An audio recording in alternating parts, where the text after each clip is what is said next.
dialed in to Box and Brews, you might hear something you can use. like tips on your cash or tips on the suds. You're gonna want to The use smarts of these because stuff. they know the And brews. they know the box, and they know they can't help the stubborn fucks. So listen up, because shit's not funny. And save yourself some beer money. Bucks And brews. Bucks and Bucks and brews. brews. Bucks and Brews.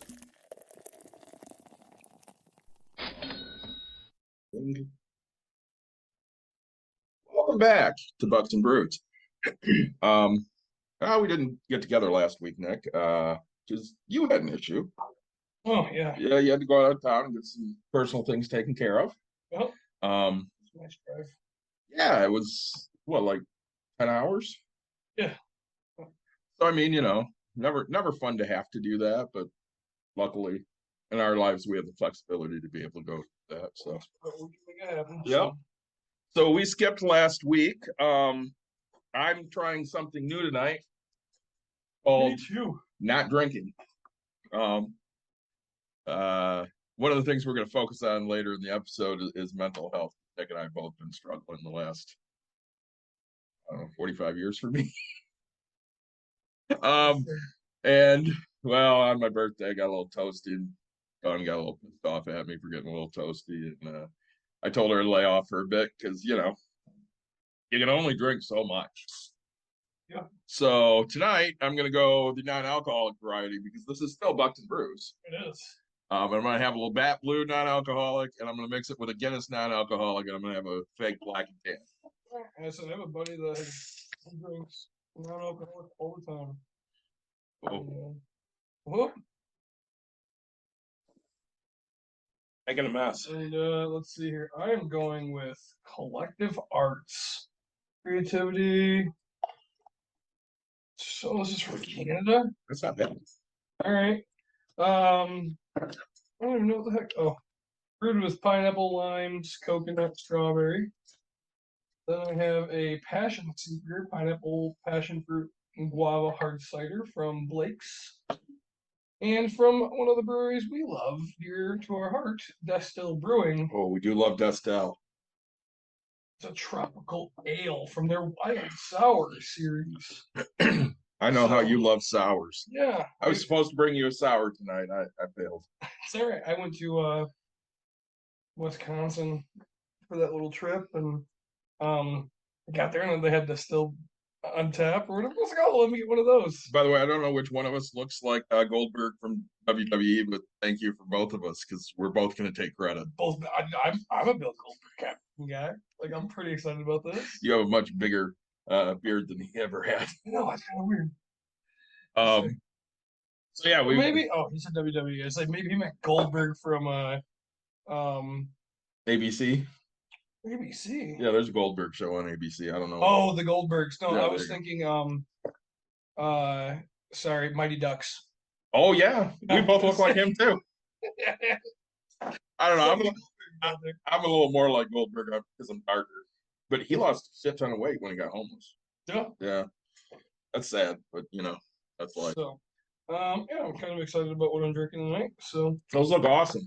yeah, we'll see. I gotta go do a job after this, so I can't drink too much. But that's life. Well, then we'll be a good pair tonight, won't Yeah. we? So since we've been together, I have updates on my scamming story. Oh, oh man, I have some scamming story. By the way, I look like Goldberg. You look like a Viking. I'll take it. Thank you. We both appreciate that. Going for home gun. This is our new best friend, by the way. All right, our new best friend.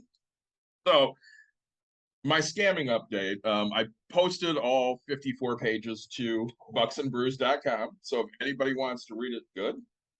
That is all right. Sorry, I Yeah, know go ahead. like this is just never had anything like mess with my mouth so much because it's a strawberry pina colada sour. I don't know if I told people that strawberry, pineapple, lime, and coconut. And I can't believe like it's fun because like I love the pina colada, right? So you get that pineapple but like coconut. It's just really good. And then like that lime kind of gets like the tongue. So it's like I didn't realize there was lime in it because I'm like, man, what is that? What is that little tingly? It's a very fun beer, man. I would love to mix this up into like small chunks of ice and drink it. Um, Really cool. Oh, the bottom. That's chunk. That might not be great. oh well, you're stuck now, my friend. Yeah. We do like collective arts. They're a good company. That the bottom came out very, very chunky. Did you see that? I did not, Hmm. but I know you'll drink it either way, Yeah, of or course. chew it if you have to. So back to my scammer. Yeah, that's definitely sitting there. To bring people up to speed, I had somebody reach out to me on Twitter who I was pretty sure was a scammer. Yep. Mike and I started screwing around with her a little bit, especially after we got a bra and panty picture. So our last episode was 2 weeks ago today. You're thinking, Yeah. okay. And I'd given you the update that I went full bore with this person. I sent a dick pic, not my dick, just a dick pic. Yeah. Wanted pictures of me, so I sent Chris Zorich, former Chicago Bear. Mhm. And then Which now we could have sent Bill Goldberg. obviously we should have sent Bill Goldberg. Mike messaged her the next day to say that I had a heart attack and I was clinging to life. The Tuesday, 2 Tuesdays ago, Dawn and I drove to Cincinnati for vacation. Yeah. I wake up Wednesday morning and I have a threatening text message, basically threatening to out me. So at that point, I figured, all right, fuck it, all bets are off. Because Nick had a great idea of let's keep this going until you kill yourself. So we were going to keep it going until I was fully dead, but I had to move things up because she was threatening to out me within 24 hours. Yeah. So I messaged her back on Twitter and I said, "What in the fuck? You are threatening me while I'm laying on my deathbed?" And then I followed it up by tweeting, "By the way, one of my best friends and I have been fucking with a scammer for the last 2 weeks." And she lost her fucking shit. Yeah. She kept trying to play the I'm going to tell everyone game. Yeah. At one point, Dawn comes over to me and goes, "Let's take a picture of me and you." She's threatening to tell my wife, "Let's take a picture of me and you flipping her off." So we did. And said, and she's like, "Oh, you think you're funny now?" I think I've been funny the whole time, honey. I really think I've been funny the whole fucking time. Nothing's changed. So she saw the picture. The question is, did she not see me before threatening me? She saw the profile picture I have on Twitter. Obviously didn't dig any deeper, and I don't have a whole lot of pictures or anything on Twitter. I use Twitter for Bucks and Brews. I use it for break room therapy, and then I use it to yell at people about sports and politics and shit. So she really didn't have a good picture of me. She did go looking for one after, she threatened me and I outed the fact that I was fucking with her the whole time. So she had actually shared a picture of Caitlin and I going, "Is this your daughter, Catherine?" Yes. And I'm like, "Yeah, that's my daughter, Catherine." And it didn't go through because by that point she blocked me because she's pissed off at me fucking around. So my dog Leroy too. I did have a whole lot of fun with that shit. And again, if anybody wants to read it, 54 pages are on bucksandbrews.com. So my buddy Gary, we talked to Gary once about that. He calls me sometime late last week. He goes, "You posted that up there." And I looked at it. I'm like, "That's 54 pages. I'm not reading that." He goes, "I read the first page and I was hooked and I just couldn't stop." And it's not like it's a novel, okay, in 54 pages. It's basically just the Twitter messages back and forth between me and her, between Mike and her, between me and Mike. I did blur out the dick, so you do not have to be subjected to the dick pic. But you know whose it is, just let us know. Congrats to that guy. Right. So I mean, that was a lot of fun, honestly. Dawn asked me at one point, she goes, "Why are you doing this?" I'm like, "Because it's fun, and she's fucking with me. She's not fucking with somebody else." That's fact. And that was obviously proven by the point that when I was talking to her, Mike would message her and she wouldn't answer him for 15, 20 minutes because she thought I was fully on the hook. Yep. So all of that for a $300 American Express gift card that she was, going to turn around and try to blackmail me later on everything I supposedly said. So that was a little bit of fun. Another thing that happened last week, we donated as a show. I had tagged you and Mike in this. Mike did go donate. I don't know if you got a chance to or not. So I saw this thing on Twitter of clear the lists. So a bunch of teachers posting lists that they want for their class, and anybody that wants to can go and donate these things. So I picked a couple of them and sent them some supplies that they asked for, courtesy of Bucks and Brews, because we also do pops and pennies for the kids. We do. So we care about the kids, and I figured, it'd be a nice thing to do. I spent, I don't know, about $30 on each of them. Figured, that was a nice little donation. Something to help teachers out because they have very, very difficult jobs.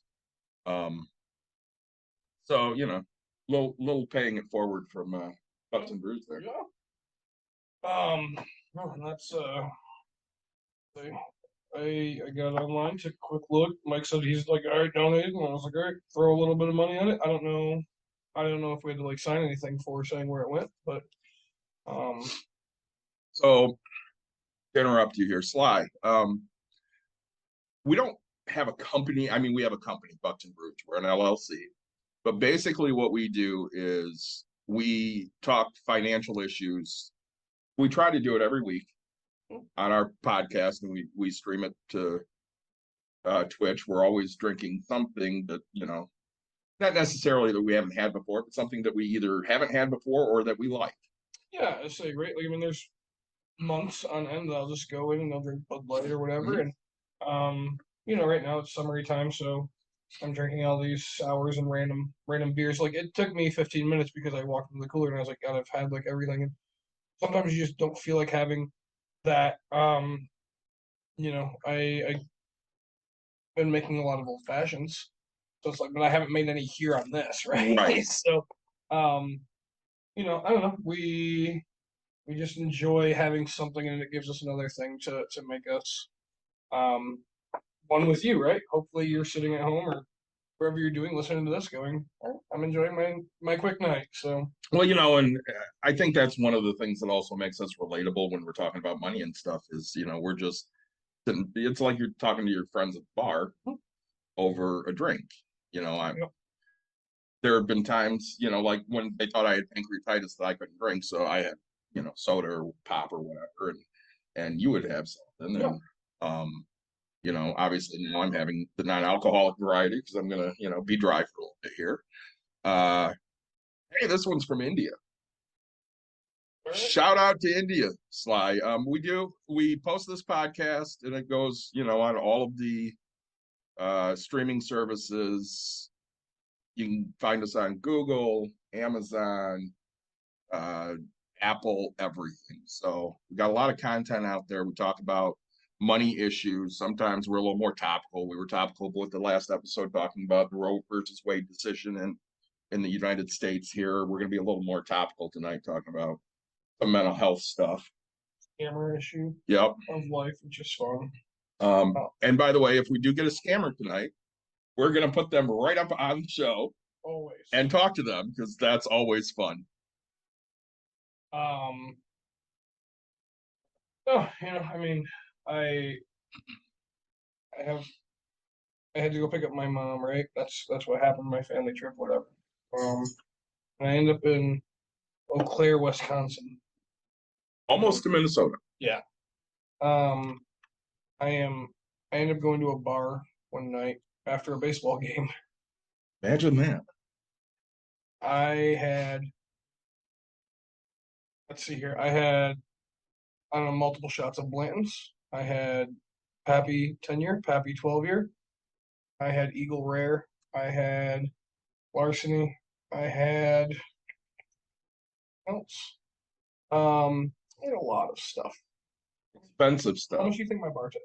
I already know the answer, but I think my original guess was something like 3 or 4. Around here in Grand Rapids, it probably would have been a $2,000 bill. I paid $26. It was a very nice highlight. Very, a lot of nice people out there. You did not get scammed that I night. did not. I even made sure made sure I wasn't scamming them. But it was like, sorry, I want to be clear about my tab. I know what I ordered, somewhat. Right. It's like- and no, it was the drive home was long, but yeah, That's we're always the worst part, isn't it? The drive home. getting home. Yeah. And so I think the funny thing is the week before, I had just given my buddy $100 on the Mhm. 4th to go get me beer in Wisconsin. 'Cause I want some more Wisconsin Belgian red, some spotted cow, stuff like that. New Glarus. Only Glare, actually, it is only Glare stuff. Yeah. And then, the one bar had this fantastic mead, very dark black cherry, great.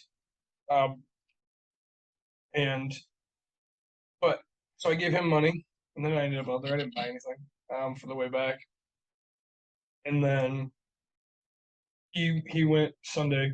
Gosh, today's Monday, so he went on Sunday. So like, I was like, man, we're just passing each other. I feel like I was just out there because we were in Milwaukee not too long back. So I have a fun story. Yeah. Before we get into some more of our scammer talk and mental health shit. So went to our first big con since COVID. Where? Went to Rosemont, Illinois, to Fan Expo Chicago. Okay. Wanted to get a picture with Anthony Daniels, who played C-3PO,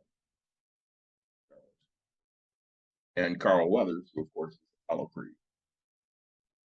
Why are you giving me this Trying to look? figure out C3PO. Is he The like the tall gold one. Oh yeah, tall gold. Yep. Okay. And then Caitlin wanted to meet Kevin Smith. You know Kevin Like Smith. the Kevin Smith. Yeah. Jay and Silent Yeah, Bob, why would he be there? because he was there. They had a Clerks reunion and they had Jay and Silent Bob. Nice. So we I would decided want to meet to get a photo op and an autograph from Jay and Silent Bob. So Yeah. So I- there you go. yeah, I'll get to that in a minute there, Sly. So cruise on through for Carl, cruise on through for Anthony, no issues. Get in line for the photo op with Kevin and Jay. It's supposed to be from 1:30 to 2. We're in line at 1:30. Yeah. We don't move. No line moves until 2:30. Oh wow. Now, Nick, you don't really go to cons, so you don't know how this works, but when you get a photo op, okay, they line you up 15 minutes before it's supposed to start. And once it starts, I mean, they just shove you through quickly. Okay. Go to Cal. Basically, yes. You get in there, you say hi, you get a quick picture, Yeah. exit that way. Yep. So we don't know what the hell's going on. Nobody's talking. There's like 8 lines of probably 70 people deep each line, waiting to go get this picture. Yep. Nobody knows what the fuck's going on. And it's hot as shit in there. So, all right, fine. We finally get in. And I find out part of the reason. And one of my friends in the Midwest, Garrison, asked, he goes, what the hell is going on with Kevin? And I said, you ever meet Ernie Banks? And he goes, oh, baseball player for the Cubs? I said, yeah. He goes, no, why? I'm like, well, when you met Ernie Banks, Ernie wanted to know everything about you. So he would turn what should be a 30-second interaction into 10 minutes. Yeah. And when you're in front of him, it's great. And when you're 50th in line, it sucks. Yeah. So we get in there and, they get us in the area to get the picture with Kevin and Jay. Jay gives us both knuckles, and Kevin gives Caitlin this big long hug. Yeah. And then he gives me a big long hug. Take the picture.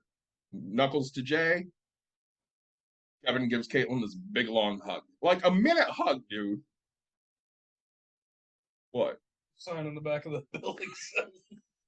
Yeah. Animals of Hollywood. So yeah, we both get 2 big hugs in, 2 big hugs out. Yeah. The dual autograph is supposed to be at 3:30. Yeah. Nick, we didn't get out of the line until 3:10. Mind you, Jay was doing a solo photo op at 2:50. Didn't make that. Then they were doing one in costume together at, I want to say, 3:10. Got out of line at 3:10. Okay? Like that. So Caitlin had to go to the bathroom. I'm like, I'll go get in line. So I get there. And the line is overflowing. Yeah. And now it's wrapping around things. Okay, I'm standing. Caitlin comes over. She's like, I know you're tired, Dad. Go to the Garrison booth, hang out over there, and I'll wait. Cool. She waits. It's about 4:05, and here she comes. What's going on? Well, it's a fire hazard, and they told everybody to move. They gave us numbers. I'm like, what the fuck does the number do? She goes, I don't really know. I said, all right, well, what are you supposed to do then? She goes, well, we're supposed to come back at 5. Okay. I'm like, okay. Mind you, there are still people congregating in the areas she just left. So about 4:20, I'm like, fuck this. I'm going to go find out what the deal is.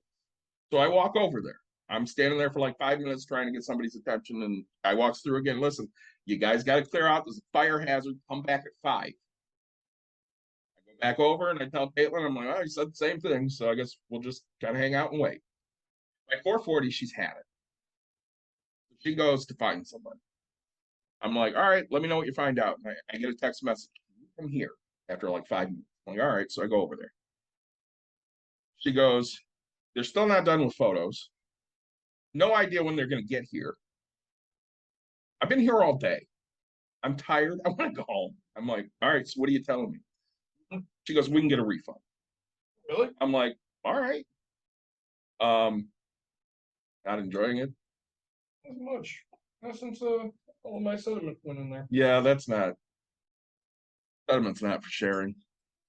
So anyways, we're talking to the guy and he's like, yeah, if you really want a refund, we can do that. He goes, did you pay cash? I'm like, no, we paid online weeks ago. And he's literally just staring at her. And he's like, why don't you just hang out for a few? And she's like, no, it's all right. I got the picture. That's what I really wanted. I'll live without the autograph. He's like, well, you can come back tomorrow. Kevin added on tomorrow. And she goes, yeah, we're only here tonight. We got a 4-hour drive home. He goes, don't leave. Let me go to customer service and find out what's going on. Just don't leave yet. All right. She's like, I'll wait here. I'm like, listen, you want to leave, we'll get the refund. You want to stay and get the autograph, we'll stay and get the autograph. Does not matter to me. I will do whatever you want to do. Right. You're already there, yeah. Right. So at about 4:54, I get a text. I'm kind of sort of in a line. And Kevin just showed up. Okay. What does kind of sort of in a line mean? She goes, they just kind of said, go over there. Great. Okay. So I tell the people at the booth, I'm like, hey, listen, I'm gonna leave the bag here. I'm gonna go over, see what's up with Caitlin. They're like, yeah, that's fine, go. So I do. Which one's this one? Passion fruit or passion seeker, pineapple, passion fruit, guava, heart sphere from Blaze. I love guava, but I hate pineapple. So anyways, we go over there and again, Kevin's personable with everyone, so it's taking 4 hours. And closes at 7. They have a comedy show they're doing from 7:30 to 9. Kevin and Jay. Kevin and Jay, yeah, they're doing Jay and Silent Bob Get Old. Nice. So there is a limit on what's happening. So the guy comes around again and Caitlin stops him. She's like, what is going on? He goes, listen, if you're in line, you'll get an autograph tonight. I don't understand how that's going to work, but okay. Now, mind you, half the people in line are just getting Kevin's autograph. Sure. If they were smart, they would have said, hey, everybody that has both of them, get to the front of the line so Jay can go. Sure. Jay showed up at probably 9:45. Kevin didn't show up till 11. Jay had been signing autographs or taking pictures from 9:45 until it was 5 o'clock. He even came out at one time to address everyone because people were pissy in line. He's like, listen, a lot of people are angry that are coming up to us. We have not taken a break. I went from signing autographs to taking pictures. He goes, I got to piss. I haven't taken a piss. Which at one point, like 15 minutes later, he walks out. He goes, I'm going piss. He goes, we're not in the green room eating. We're here. We're doing it. Be calm. Yeah. Great. We know. So finally, it's 7 o'clock and the con is closed. Yep. and they shut half the lights off. Mind you, we're still here in line. Random as shit. So at that point, they go, hey, who has dual autos and who has just Kevin? So we raise our hand for a dual auto. They pull all of us out of line and put us in a separate line. Jay would like to go home. Because mind you, he has a comedy show, which at this point is like 20 minutes away, you know. Yeah. So they decide they're going to put us through first. Yeah. And then Kevin can keep signing and Jay can go get cleaned up, get something to eat, and get over to the theater for whenever Kevin's done. Oh, yeah. I have no idea when this show started. Yeah. So we finally get up Note to there. self, don't go to see them live comedy. No shit, right? Not if they're doing a signing before, at least. So Caitlin had brought 2 of her Desi Quick pins, okay? Because she wanted to give one to Kevin, but I'm like, well, if you bring one for Kevin, you should bring one. Yeah, of course. So we get up there to Jay, and she hands it to him, and he's like, what is this? So she explains it. And he's like, that's awesome. Do I get to keep this? And she goes, yeah. So he put it right on, which I thought was cool as hell. We get into Kevin's line, and we're waiting. We finally get up there, and she gives it to him and gives him kind of the same spiel about it. He thought that was really cool. You know, he's directed Flash and Supergirl. Yeah. So he goes, well, do you want your name on this? And she goes, no. He goes, are you sure? He goes, no, it's fine. And he goes, you know, you don't get another shot at it. I mean, if you leave and I don't put it on, you don't get it. She goes, yeah, I know, but it's all right. He goes, you have a hard name, right? He goes, no, it's not that hard. He goes, I like 4 or 5 letters. I go, well, it's 7. He goes, all right, give it. She goes, Caitlin. He goes, C-A-I-T. She goes, nope. He goes, all right, give it to me. He goes, K-A-T-L-Y-N-N. He goes, all right, do it with me so I get it right. And he just starts writing. K-A-I-T-L-Y-N. Didn't let her say anything. And he goes, see? And I went, yep, you almost got it. He goes, what? Yeah. You almost got it. He slams his hand on the table. And his representative looks at him and goes, hey, you asked. And he goes, I did, I asked. I totally fucked that up. And I mean, you're not usually around a celebrity where you're listening to him cuss and shit. But that was hilarious. I fucked this up, and son. It gets better, Nick. Yeah. So he's looking around trying to figure out, okay, how do I fix this shit? So he goes, I can fix it. So under, to Caitlin, he writes, I love you, Kevin Smith. P.S. I'm sorry I put an E and missed an N. I'm an asshole. Yeah, whatever he did. Maybe it was. I think it was an E. I think he wrote K-A-T-E-L-Y-N. Nice.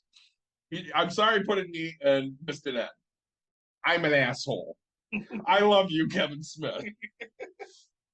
And then he asks if he can keep the pin, and she's like, yeah, that's for you. And he thanked her for that. And I go, well, at least you got a cool story. He goes, yeah, nobody else is going to have that story when they leave here. That's a fact. And it was a cool story. I'll show you the picture later, but it was an all-day thing. We thought we'd be out of there way earlier, but at least we got a cool fucking story out of it. Yeah. So. Well, that's good. Like, cons for you are a great way to get stress relief. Right? Yeah, for the most part. I mean, there's some anxiety trying to get shit done, but for the most part. We Grandpa's Comic Con's coming again, November something. Oh, you're also November something, and we went to the 4th of July parade. Yeah, they were handing out stuff for that, so I'm kind of excited for that to happen. I'm going to go again this year. It's a fun time. Yes, and I had a great time. So, I don't know. I mean, it's everybody was like, "Oh man, hey, it sucks that you have to go away." I had a 9-hour car drive there by myself, and there was like the back of my mind, like, hope everything's okay, but like, it's also a 9-hour car drive by myself, right? Which is not easy. Well, it's not bad, man. Like, just I don't know. I got to open my mind a little bit. The hard part was the last hour, always is, and then figuring out where the hell I'm gonna stay, how I'm gonna get, Yep. I'm gonna do this, what I'm gonna do. I hate this. Um, So the driving helped the mental health. I sometimes like a little bit, then and then you start thinking about the money aspect of things. Right? Uh-huh. Like, all right, I spent this and that. I have to get a hotel for $300 a goddamn night. I gotta do this, and I'm just like, And of course, anyway. what the hell's going on? And, Right. yeah. Oh, hey, oh, no, we're not leaving today. We're not leaving tomorrow. We're not leaving whatever. It's like, goddamn, like, all right, it's not a big deal. I don't really care. Like, just money, but like, at some point, I have to ask the hotel how much is my weekly rate or my monthly rate, right? And I just it all your mind starts thinking way too much, and then I got stuff going on here that I need to get done. That you were trying to talk to me on Sunday, and Yeah. I literally was like, no, I can't, right? Or I didn't want to, in a sense of the fact that I have so much other shit I have to do for other people. And Yeah. I told you, like, it's 4:15 or 4:45, and I was like, all right, I'm done with my other stuff. I didn't get my stuff done. I'm gonna go just not.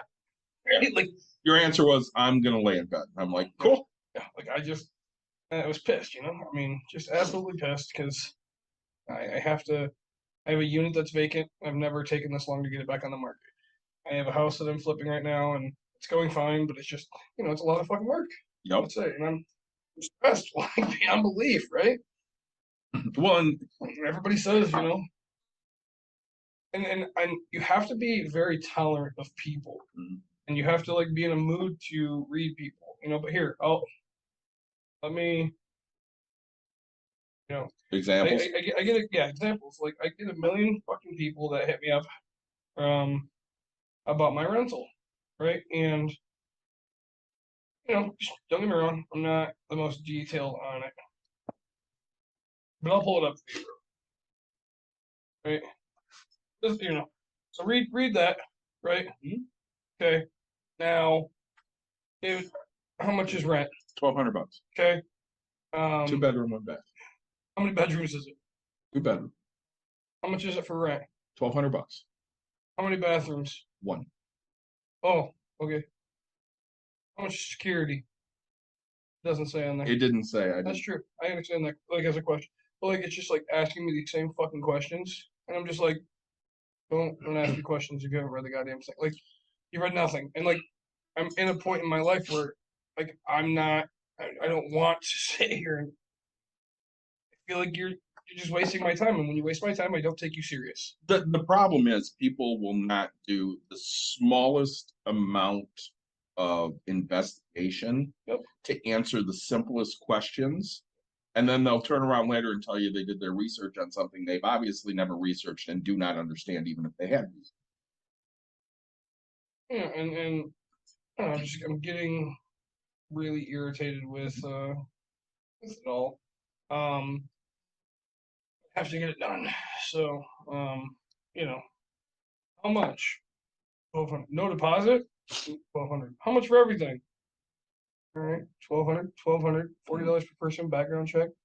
Like, okay. And then people just like stop responding. Just like, okay, so you want all these answers yesterday, But it's also like I love it because it makes me feel like who's going to be the good tenant, right?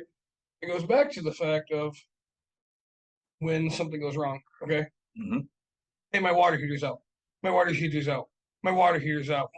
Oh, you don't see me going, what's wrong with the water? Is the heater out? You check the light. Is there flame? Right?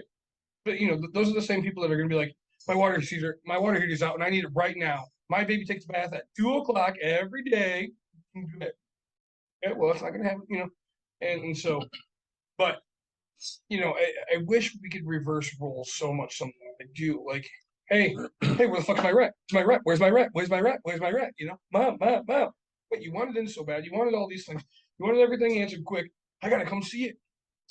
Yeah. When it's my turn to ask for my wants, it's, big ol' F you. So.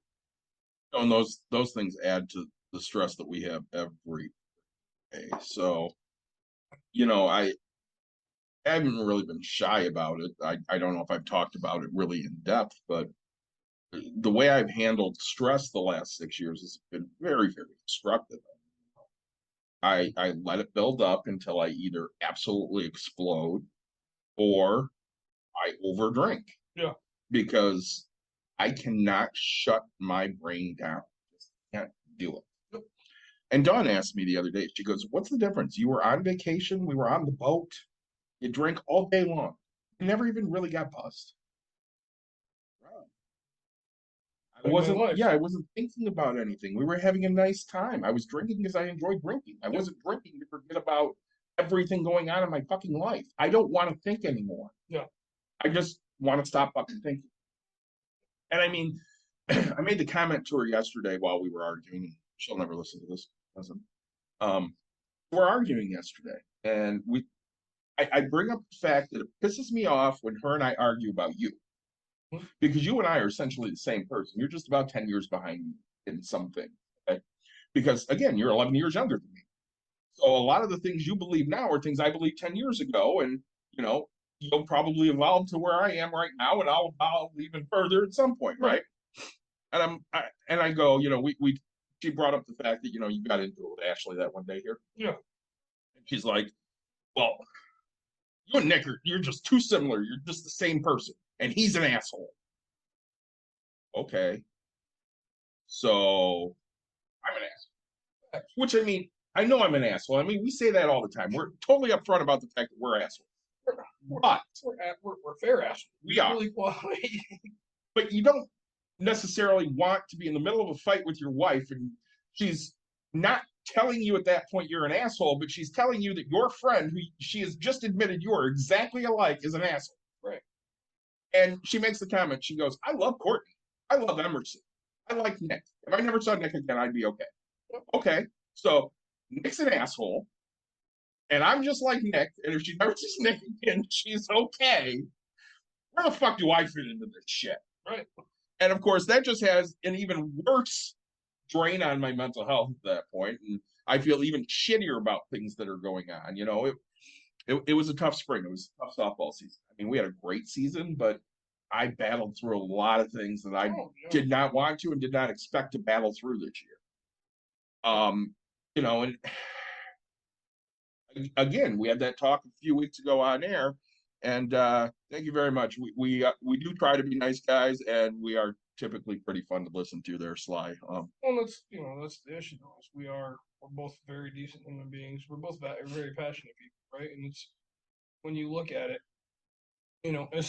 as Don said, if she never seen me, she'd be fine. Why? Because I'm one of the only people that make her fucking think, because I'm not afraid to tell her your opinions are fucking wrong.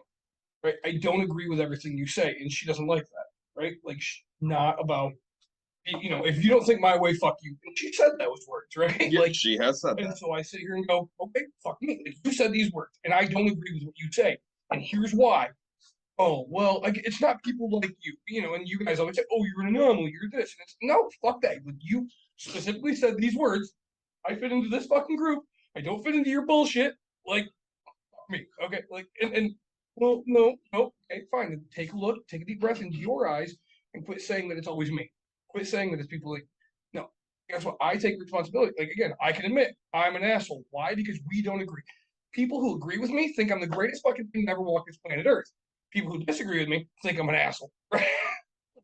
That's just same. Like, and that's it, right? Like, hey, I mean, you look at sports in general, right? If you're a Tigers fan, you hate the Yankees. Guess what? We think all Yankees fans are assholes, right? Like, you think you're Tigers people and you're a Yankees fan? Oh, you think Tigers people? You said the world is an asshole because nobody likes the Yankees except for those douchebags that like the Yankees. It's sick. Well, it's the same thing. So you and I are pretty similar when it comes to social issues. Yeah.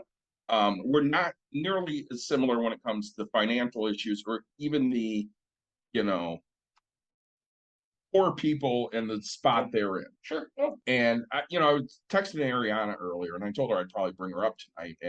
And one of the things that in my evolution over the last 10, 12 years was I remember having a conversation with her at one point, and she's like, "Yeah, the police are harassing a family member of mine, and it's bullshit."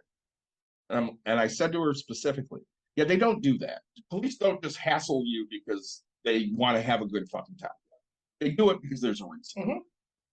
It's 2022. I was a fucking idiot when I said that shit. Because guess what? They just hassle you to have a good fucking time. Yeah, I mean, sometimes. I mean, Yeah, there are some that don't, but there are a lot that fucking do because they have nothing better to fucking do. Were we ever bullied real bad? of course, A decent amount. I mean, we're big guys. big guys. It's Yeah. normal. Did we care? Here's a fucking conversation. Yeah, go. My niece graduated. Mhm. Got her open house was Saturday. I made it back in time for her Okay. open house. Walking to the backyard, I'm carrying 2 cases of beer. Was it at your house? Oh, it was at my dad's. Oh, Who I haven't seen in fucking 7 years. yeah, okay. Walk up to the table with 2 of my uncles and 2 of my aunts, and one of my uncles looks up and he goes, "God damn, you got fat." First words out of anybody's mouth this entire party. First word, Been there. and it took all of me. And all I said was, I go, "Yeah, that shit happens, whatever." And I was like, "Hey, you guys want a beer?" That's all, you know.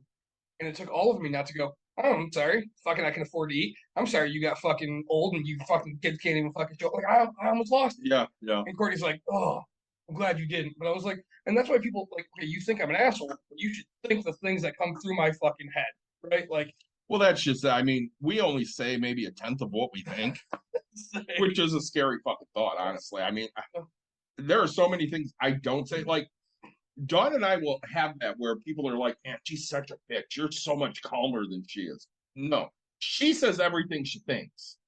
I say 10% of what I 10%. think, which means I'm never telling you what the fuck I think.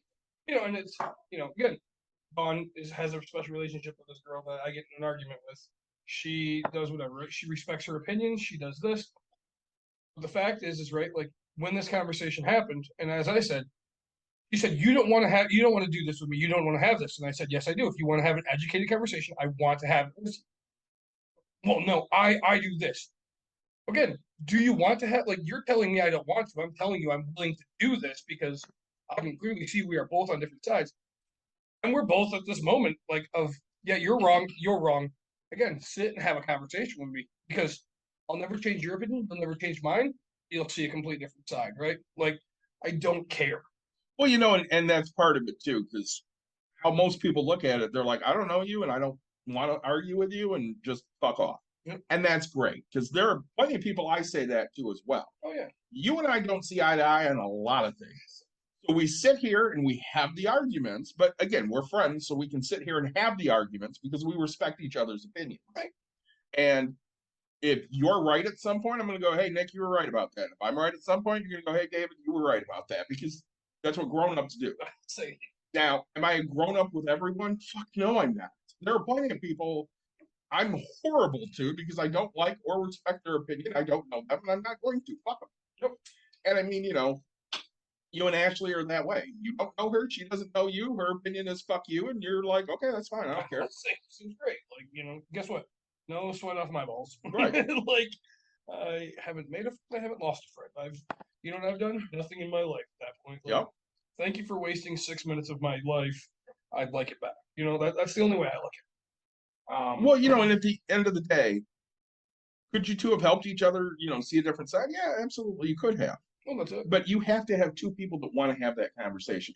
I think I shared a TikTok with you earlier. I haven't looked at the past 12. They have some stupid fucking rally in DC, I want to say. Mhm. That they want it to be 1776 again and no critical race theory being taught and all this other shit. And a black guy stopped to talk to 2 of these fucking mouth breathers. And he goes, "Why do you feel American history shouldn't be taught as it happened?" Well, no, we totally feel it should. He goes, "That's critical race theory." "Why do you feel we shouldn't teach that white people founded a nation owning slaves, that they were only 3/5 of a person?" Well, no, we totally believe that. Again, then why are you here saying you don't believe it? Well, we don't believe in critical race theory. Why do you feel that you shouldn't teach that indigenous people were forced sterilization? Well, we should teach that. Again, that's critical race theory. What are you fighting about? And they go, "Well, we don't really know." And it's like, what the fuck? Sly. I say, you said your dad can learn a thing or two. It's not we're not out to change everybody, right? And I don't know culture in India, to be honest. I don't know if it's normal to do that type of stuff. We need Hummer here. Let's get Hummer on. But I don't know. That's one thing David and I agree upon is treat people well. And like David, as you said, okay, with that girl, you said her name 10 times, and that tells you how much I don't give a shit. Right. Like you said her name, and I'm just like, yeah, okay, that girl. I don't care who she is, what she's done, what anything.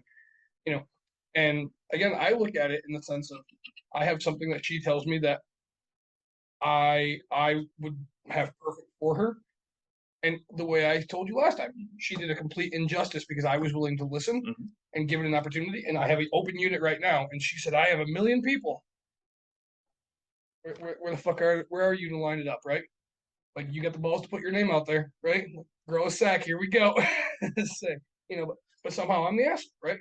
Somehow I'm the bad guy because I'm willing to listen. I'm also because I'm willing to listen doesn't mean I'm not willing to speak. Well, and part of it is because you are so opinionated and loud, and it was after an episode, so you had a few drinks, which makes you even more opinionated, more loud. So, exactly. I mean, I remember after you left, I got both Sam and her going, "God, your friend's an asshole," and I'm like, "What the hell happened?" And they tell me, and I'm like, "Yeah, it's just Nick." And they go, "I don't know how you put up with him." I'm like, honestly, Nick is a good guy. You just didn't mesh with him. I mean, he's been drinking, he's opinionated, he's loud. We just got off fighting for 2 hours. We're fighting. You bring up a fucking topic that literally hits my red bubbling zone, right? If you would have brought up any other topic, like, oh man, I can't believe how high gas prices are. Sure, I'd say you're big fight you want it. Be like, no, they're not that high compared to other countries. Like, whatever. I'd be like, learn to budget. Like no matter what happens, I would do this. So, well, that's a lot of what goes on too. I mean, if you want to have the conversations, we're happy to have it. It doesn't necessarily mean we're going to agree. Right. There are certain conversations that I know we can't have. So Mike came up from a birthday last Tuesday. Okay, not Benson, but Walling. I mean, both. Really? But yeah, we saw Walling for a change. And before he got there, Mike, Dawn, and I were sitting outside on the porch at the table. I said, "Do not bring up politics. I'm not having that fucking fight." Dawn will. Oh no, she didn't. Usually it's me when it comes to him. It's almost always me. Oh. She'll bring it up again, like you said, with people that think like she does. I'll sit there and fight him on it because he's an idiot and I know he doesn't know what the fuck he's talking about. But I didn't want to have that conversation. It was not the time and place to have it because I don't need to fucking fight somebody on my goddamn birthday. Right. So, and obviously my mental health wasn't helped at all because I still got blown out of my fucking mind. Right. And again, I was good for a long while. And then all of a sudden I wasn't.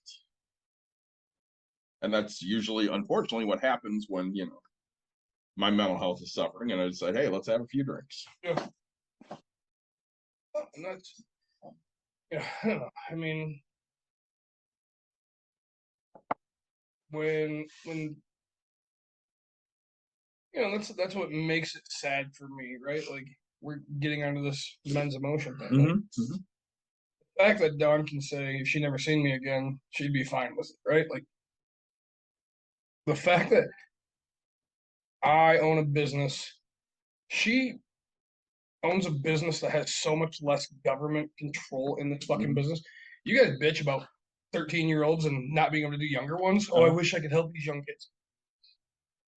Try having the government tell you what the fuck you can and can't rent to do, like anything like that, right? Like people not paying. If they don't pay when they walk in the door, they don't do this fucking thing, right? You just kick them right back out. I offer things, and if they don't pay, they're there for the next 6 fucking months, right? Like, I get that we chose different businesses, but the fact is like, I know that she goes through stress in this business. Yeah. The fact that she can't see my stresses and my agony in my business, and to sit here and go, oh, he's an asshole. Like, again, you guys, it's funny because I see the reviews that get talked about you guys, right? And you guys bitch about other people bitching about you guys. Yeah, but these people, and it's like, no, I can see where this is. Like, you come in, you want people to read just as much as I want people to read, right? Like, it pisses you off. Well, you didn't show up on time. You didn't do this, and it's like, there's people that can look at. So, like, when Courtney reads it, right? She'll just be like, well, I mean, not everybody's gonna think to show up early. Courtney's a late fucking person. I don't see why if they don't have a thing behind them, why they can't just go in and get their time. I mean, to you guys, it's structure, right? The people like Courtney, who's, again, back to the breaking the crate, right? Like, Yes. I'm like, fuck, I'm breaking everything in this room.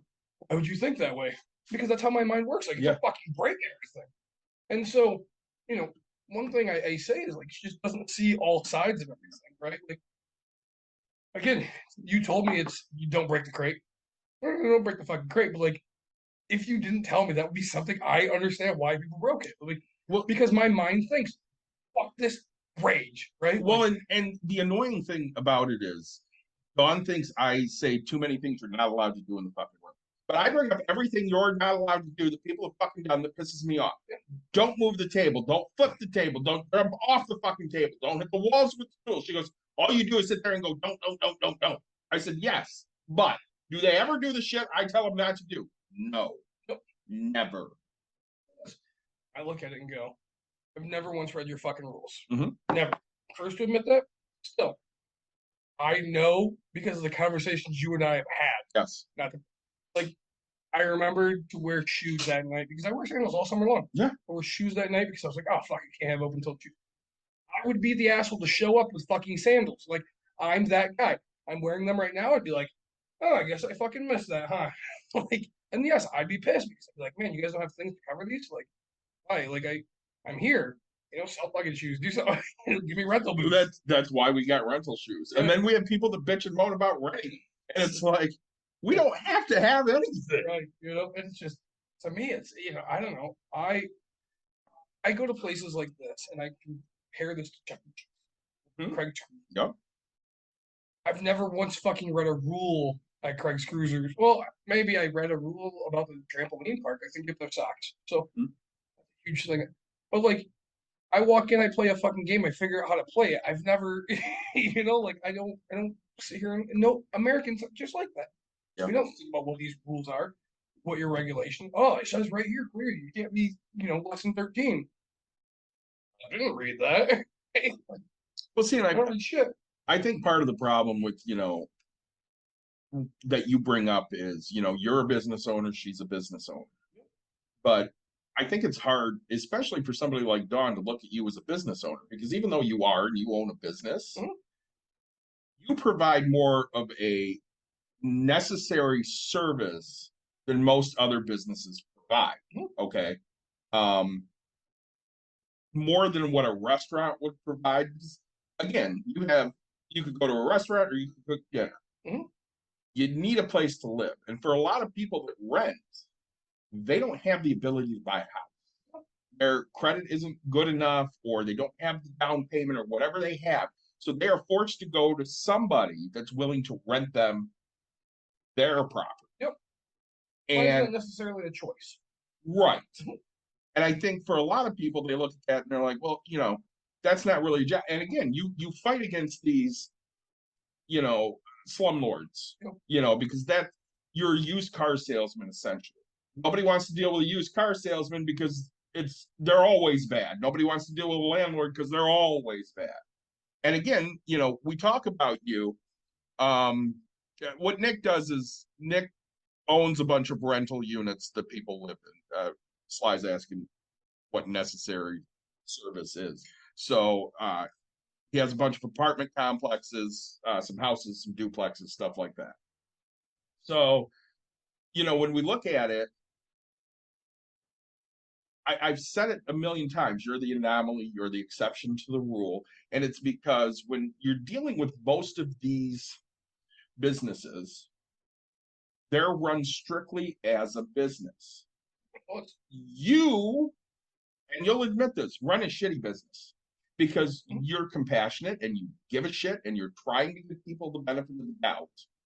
And instead of running it like a business should be run and not giving a fuck about how anybody else feels, You actually do, which is the same thing she does with this place. In a sense, but I mean, if a line of people couldn't afford it but wanted to do it, wouldn't give everybody free, No. right? Like, I'm told by most people, there's a line of people that need it for free. You need to give it to them, and we'll give you a little bit of money because we're the government. Like, I'm being told this is what I have to do. You're being told, you can make a choice. Like, she gets to fly. Yep. She gets to fly flags. She gets to, like, she hates businesses. And she goes out there and, if you support Trump, I don't support your business. If you do this, like, I don't support your business.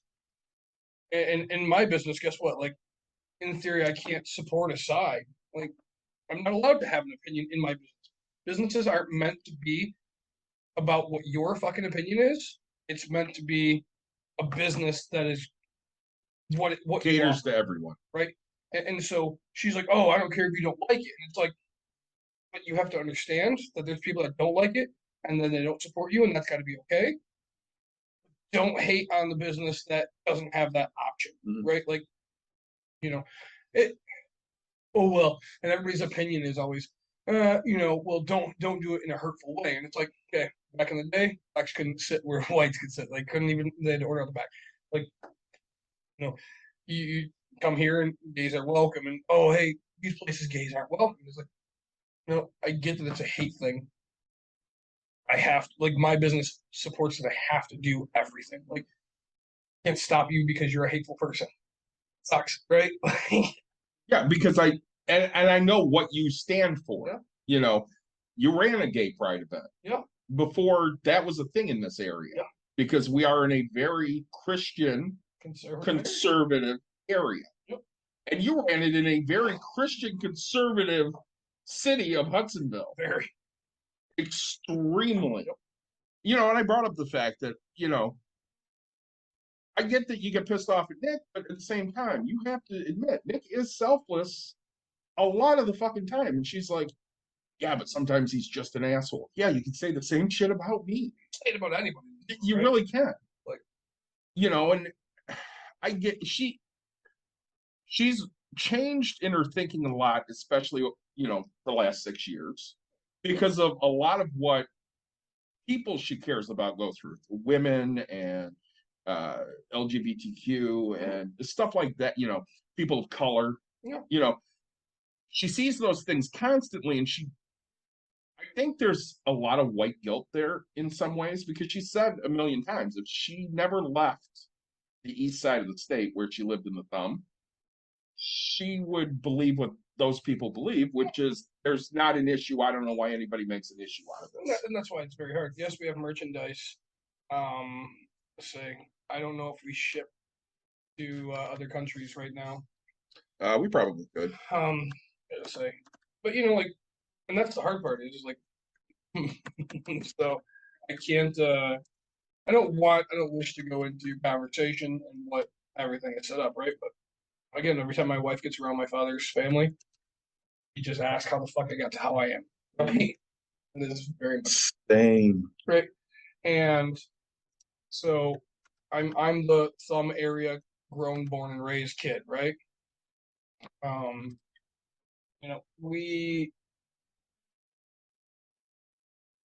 I look at it and say, your wife, she's an extremist, just as much as you and I both are, right? Yep. Like, we don't have control. But I mean, my best friend was gay before your daughter was gay. I wore pride stuff, and now all of a sudden, like, your wife wears so much pride stuff on a constant, like, she paints stuff, and it's like, never once did she do it back when Caitlin was in softball. Like, never once did she wear a thing. Never once, and so, like, then all of a sudden, hey, guess what? It impacts my life. Now I'm okay with this. Oh, hey, and that's why it's very hard, because, like me, I don't know, I've rented to everything. Like, I don't give two shits.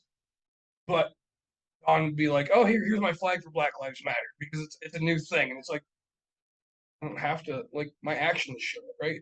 Because actions speak louder than words, and this is who I am as a person, right? Like, I mean, I have a lot of Hispanic people like, hey, speak English. So then I go to Google Translate, and I'm sitting here having conversations. That's why you see me looking at my phone. It's like, because I'm working still while doing this fucking podcast, and like, I don't Like I will, and that's the thing. I shouldn't have to bend over backwards to figure that out. But that's who I am as a person, right? Like, hey, Most people won't. how can I fucking help you, right? Like, and I'll get it in whatever fucking language you need because that's who I am as a person. Like, you're giving me some type of effort. I want to give back. Well, see, and I think part of that is both the life experience that you two have lived. So Dawn never thought it. She never had an issue with gay people, but she never really was confronted with gay people. I mean, we didn't know it, and when we did, again, we didn't think it was as big of an issue as what it was. Now, I knew, Yeah. okay, but I don't think she really did. Black Lives Matter is another great example. Dawn would have told you 6 years ago that, you know what, if a police officer tells you to do something, you do it. Wow. And they're only going to hassle you if you're doing the wrong shit. And she doesn't believe that anymore because she's seen too many instances where it doesn't happen. Yeah. Or, you know, when we were in Chicago, I saw Javier. Yeah. And he told me that his official retirement from the Joliet Police Department is the 20th of this month because he doesn't want to fucking deal with it anymore. They're going to take him to trial. Yep. And they're scared shitless that he will be acquitted.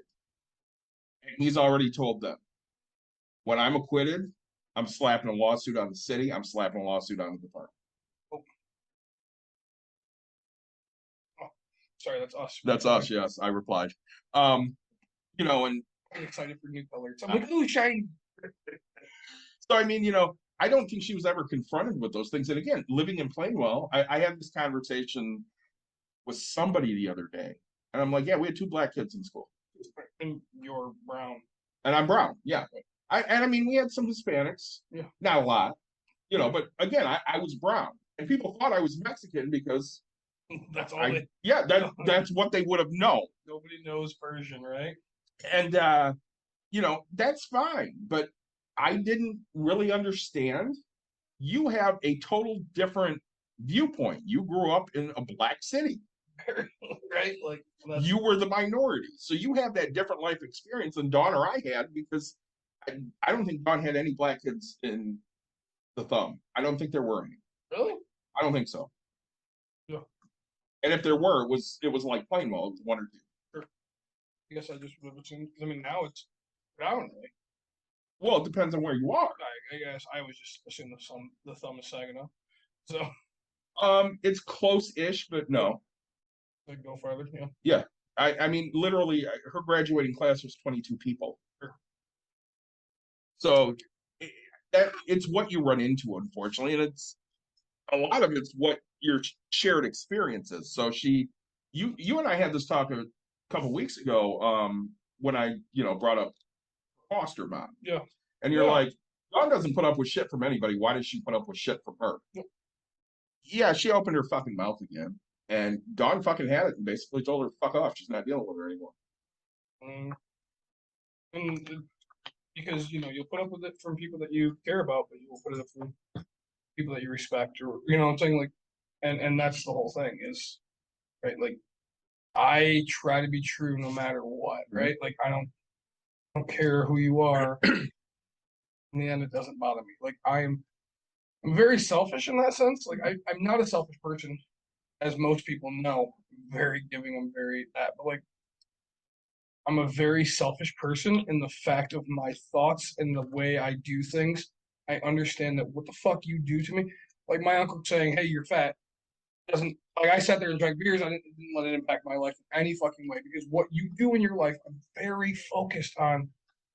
Don't give 2 fucks, right? Like, not one bit. Like, here for business. I'm here for this aspect of things. I'm not here to get what I need or want, but what you do and say only impacts me if I want it to, for the most part, right? Like, I have a friend who just reached out to me. Her husband's got cancer or something, or leukemia, and hey, they're doing a GoFundMe, and I'm like, okay, right? Like, what can I do to help? And that most people always hit me up because why? Money, right? Always. Like, I'm not, I don't know. I'm willing to put something together. I'm willing to help out in some way. I'm willing to do a video thing of, like, if you say, hey, Nick, why don't you charge $10 to do showings on your place, and you can teach people how to do showings, right? All right, hey, I have a group here. This is all fucking donated. You know, I wouldn't give two shits about that money, right? Like, Right. hey, you guys want to? I mean, the tenants would feel uncomfortable if there's 10 people sitting here with clipboards and notepads going, "Oh, hey, these are the questions we ask. Oh, this is how we rent it," right? Like, I'm doing a flip. If you wanted to come and learn how to do a flip and what it takes to do it, like, great, grab your fucking notepad, pay me a little bit of money, and that I can donate that money, right? If you want to put the fundraiser on, I'm willing to do it, but I'm not just going to ever shell out money out of my pocket that I've done just because, right? Right. I do it for my family, but if I did it for everybody, gotta be so fucking proud. Yeah. But, Well, you have to pick and choose, and I mean, that's something we look at with this because we're a business and people are asking for money all the time. all the time. She'll pick one or two things that's important for the year, and that's what we'll donate to. Mhm. First year we donated to Fraternal Order of Police. The next year it was only BIPOC or LGBT. Oh. This year she's spread it out between 4 or 5 different things. It just depends. And that if you don't fall in those categories, she's not dealing with it on that specific year. Hit me up next year. We do have a question on what's a foster home and how does it work. So in the United States, I don't know how it works anywhere else. In the United States, children that are not with their biological parents are placed in foster care, which basically means they're put in a home that has somehow been vetted to see if they are a safe environment for these kids, Yep. which, a lot of red tape on that, a lot of bad situations that unfortunately kids get put into. When my wife was growing up, she was assaulted by her biological father, and she ended up going to several different foster homes because, of course, when you hit a certain age, basically older than 2, Yeah. adoption isn't as much of a thing. You get excited because you're like, I forgot I bought that, but like I knew that was the one I really wanted. Yeah. That's from a bar I just went to a couple weeks ago. Yeah. You have a sticker for him Yeah, now. I do. I would say that's kind of funny to me. So we're gonna stop real quick. Sorry, I know we are talking. Brew Dog, Hazy Jane, Peach, Embrace the Opaque. So this is I'm really excited about this. I seen it. I actually have another one in there that I'm really excited about now. I might start drinking. Anyway, Remember, you have to work tonight, I do. and we're gonna have another show probably Wednesday. Yeah, hopefully. But yeah, so as you were saying, like, we're the people that have the kids and anything past 2 years old go into homes and don't get adopted. Yes. Right. And they really get shuffled around a lot, unfortunately. Yeah. And adoption in the United States, unfortunately, it's big business. Like everything else here is big business. Yeah. So it costs a fortune. If you can't have a kid the normal way, it costs a lot of money to have a kid. Yeah. Whether it's in vitro fertilization or whether it's adoption, whatever it may be. Because, and again, 2 morons can go have a kid and not take care of that kid. The ones that want them. Right. It's the ones that want them that have problems. So apparently, because we love our crowd and we love people. Oh, I was so hoping that was a scam call. Very important phone call. But right. So my uncle, different uncle, he's like, hey, it's time for you and Courtney to have another one. And I'm like, dude, I've been pumping and dumping for 6 years. Like, what do you want me to do? My wife going, come on. And my aunt's like, why would you say that? Blah, blah, blah. So I was like, when it's an uncomfortable situation, I will always try to like say stupid shit and have to make it even more uncomfortable. Right? Because it's like, dude, like, yes, you want me to tell you I've been trying to have a kid for 6 years, man? Good job. Like, way to make me feel like POS. But, so if I was a kid. So, yeah, you do get compensated for taking kids in if you're a foster home. And in all honesty, that's why a lot of people do it because, they're getting a good amount of money for each kid that they take in. Sometimes they're good homes, sometimes they're fucking horrible. And well, that's I don't know. It's hard because right, I mean, there's some shitty kids and there's some shitty parents. Like it goes both ways. It really does. You know, I mean, I don't know. It's different. Um, we were at the Pride Festival for Halloween. Mhm. There was a thing, and again, this is okay. This is the shit that pisses me off. Okay, so there was a thing about foster care. Said, oh, do you want to learn more about it? So I said yes. Yes, and I asked for your email and phone number and stuff like. I said, what's the best way you want to be contacted? Right, phone, call, and I get a fucking email. I didn't even read the email, like barely, you know. Oh, because you were pissed at that point. I'm sitting here just going, no, like fuck you, like you can't fucking read, but you're gonna expect me to do things, aren't you? You know, I mean, need you to do this. No, not me. That's like, Right. no. I say, I'm pretty sure that's just a random question of, you know, I don't really feel like reaching out. I got a message the other day, a text. Yeah. Going, hey, were you planning on voting in the primary? What judge are you voting for? And I'm like, tell me what you got to tell me. Well, I'm writing from potential judge whoever's office, and I just want to know what issues are important to you. Oh. All right, we can do this. Let's see. LGBTQ issues are important to me. Women's rights and reproductive freedom is important to me. BIPOC people are important to me. Business is not. Oh, well, we just want you to know that so-and-so is endorsed by these organizations. I'm like, yeah, all right, that sounds like somebody I probably would vote for. Mind you, I already looked the guy up before I got the text message, and I already filled him in. So it was just confirming that, yeah, I made a good decision there. You know, and young guy, I think he's 39. And he's been Oh, he's got a full beard. I don't know. He's in Kalamazoo. I don't know. There was a guy that was in the parade. He's got a full beard. And he's done a lot already for. No, I don't think that's Kalamazoo. No. Oh, it's right. I vote down there, yeah. Jeez. Because I live in Playbo, Yeah, remember? I forget about this. Yeah, I don't vote up You border people. Yes. So, you know, and of course, I also decided to, since there's nothing to vote for on the Democratic side, Yeah. I voted in the Republican primary. Yeah. I went, let's see who's batshit crazy. Let's vote for them. Yeah. Well, I don't know. I mean, I'm. Oh, did you do a Millen? Yeah, I did absentee. I always do. Really? Always. Why? Because I don't want to have to drive down there on election day. Get that.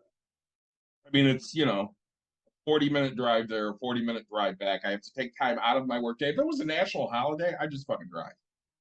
But it's not. See, and you know me. I mean, normally, like, when I go to the polls, though, Mhm. I normally attempt to wear. I used to have a shirt that was big enough for my fat ass. Mhm. That was the state of Michigan Pride, and now, like, I make sure I wear a Pride hat or something. You know, I enjoy. Like, you know how hard it is to stand up to me, Yeah. right? Like, I didn't realize. I don't know. In my own head, I don't know how massive of a fucking man I am.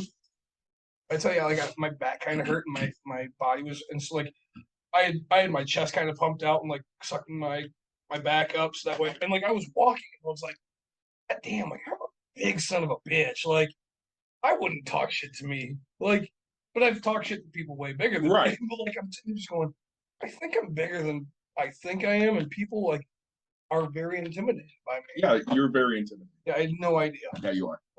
Because because the people I hang around with are assholes. Oh, you're a soft teddy bear. I'm like, yeah, okay, cool. It's the same with me. Yeah. I mean, I had that old guy come up to me at Holland Pride, pissed off. The sign said "fuck," and it's like, dude, fuck is a word. It's not a big deal, and you're not going to get me to back down. It's the only time somebody's done something controversial, and I got to actually be a dick about it. You're a Viking, obviously. You are a Viking. That's a fact.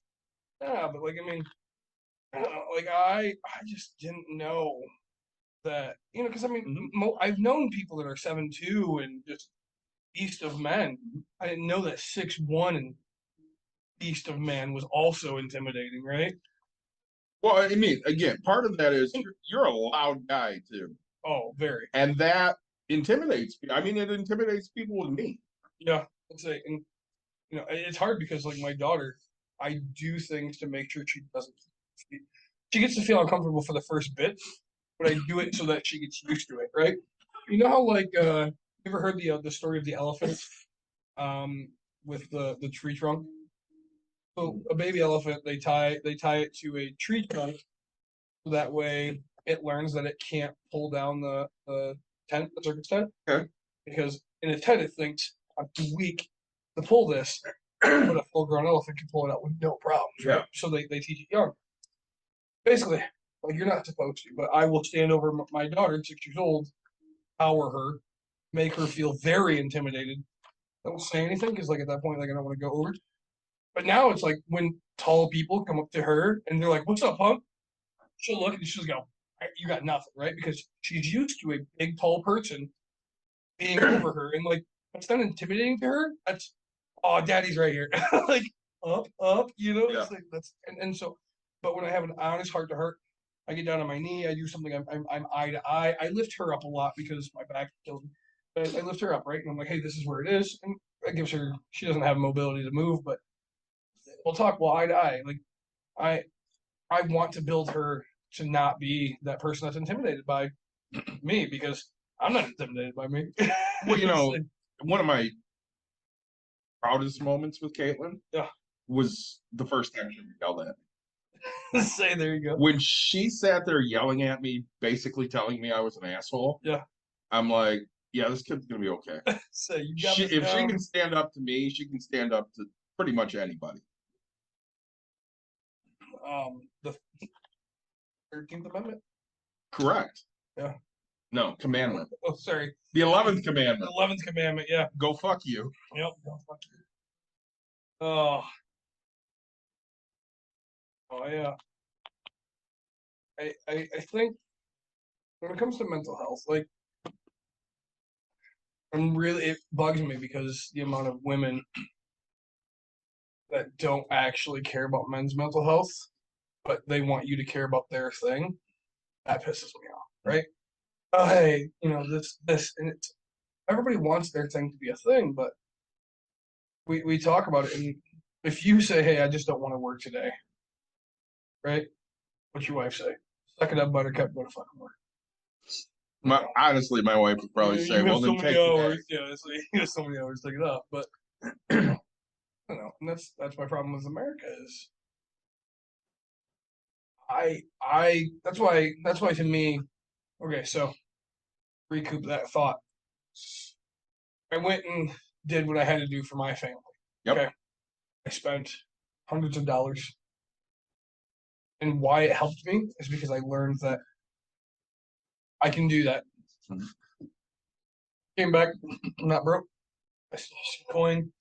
I'm gonna be okay. I didn't have to sell a fucking house. I didn't have to, like, sure. I mean, do I see it? Yes, because I track every penny. But at the end of the day, and that's awesome to me, right? It makes me remember why I do what I do, and that's why I do what I do. Right? If I worked in a day job, I wouldn't have been able to leave Wednesday.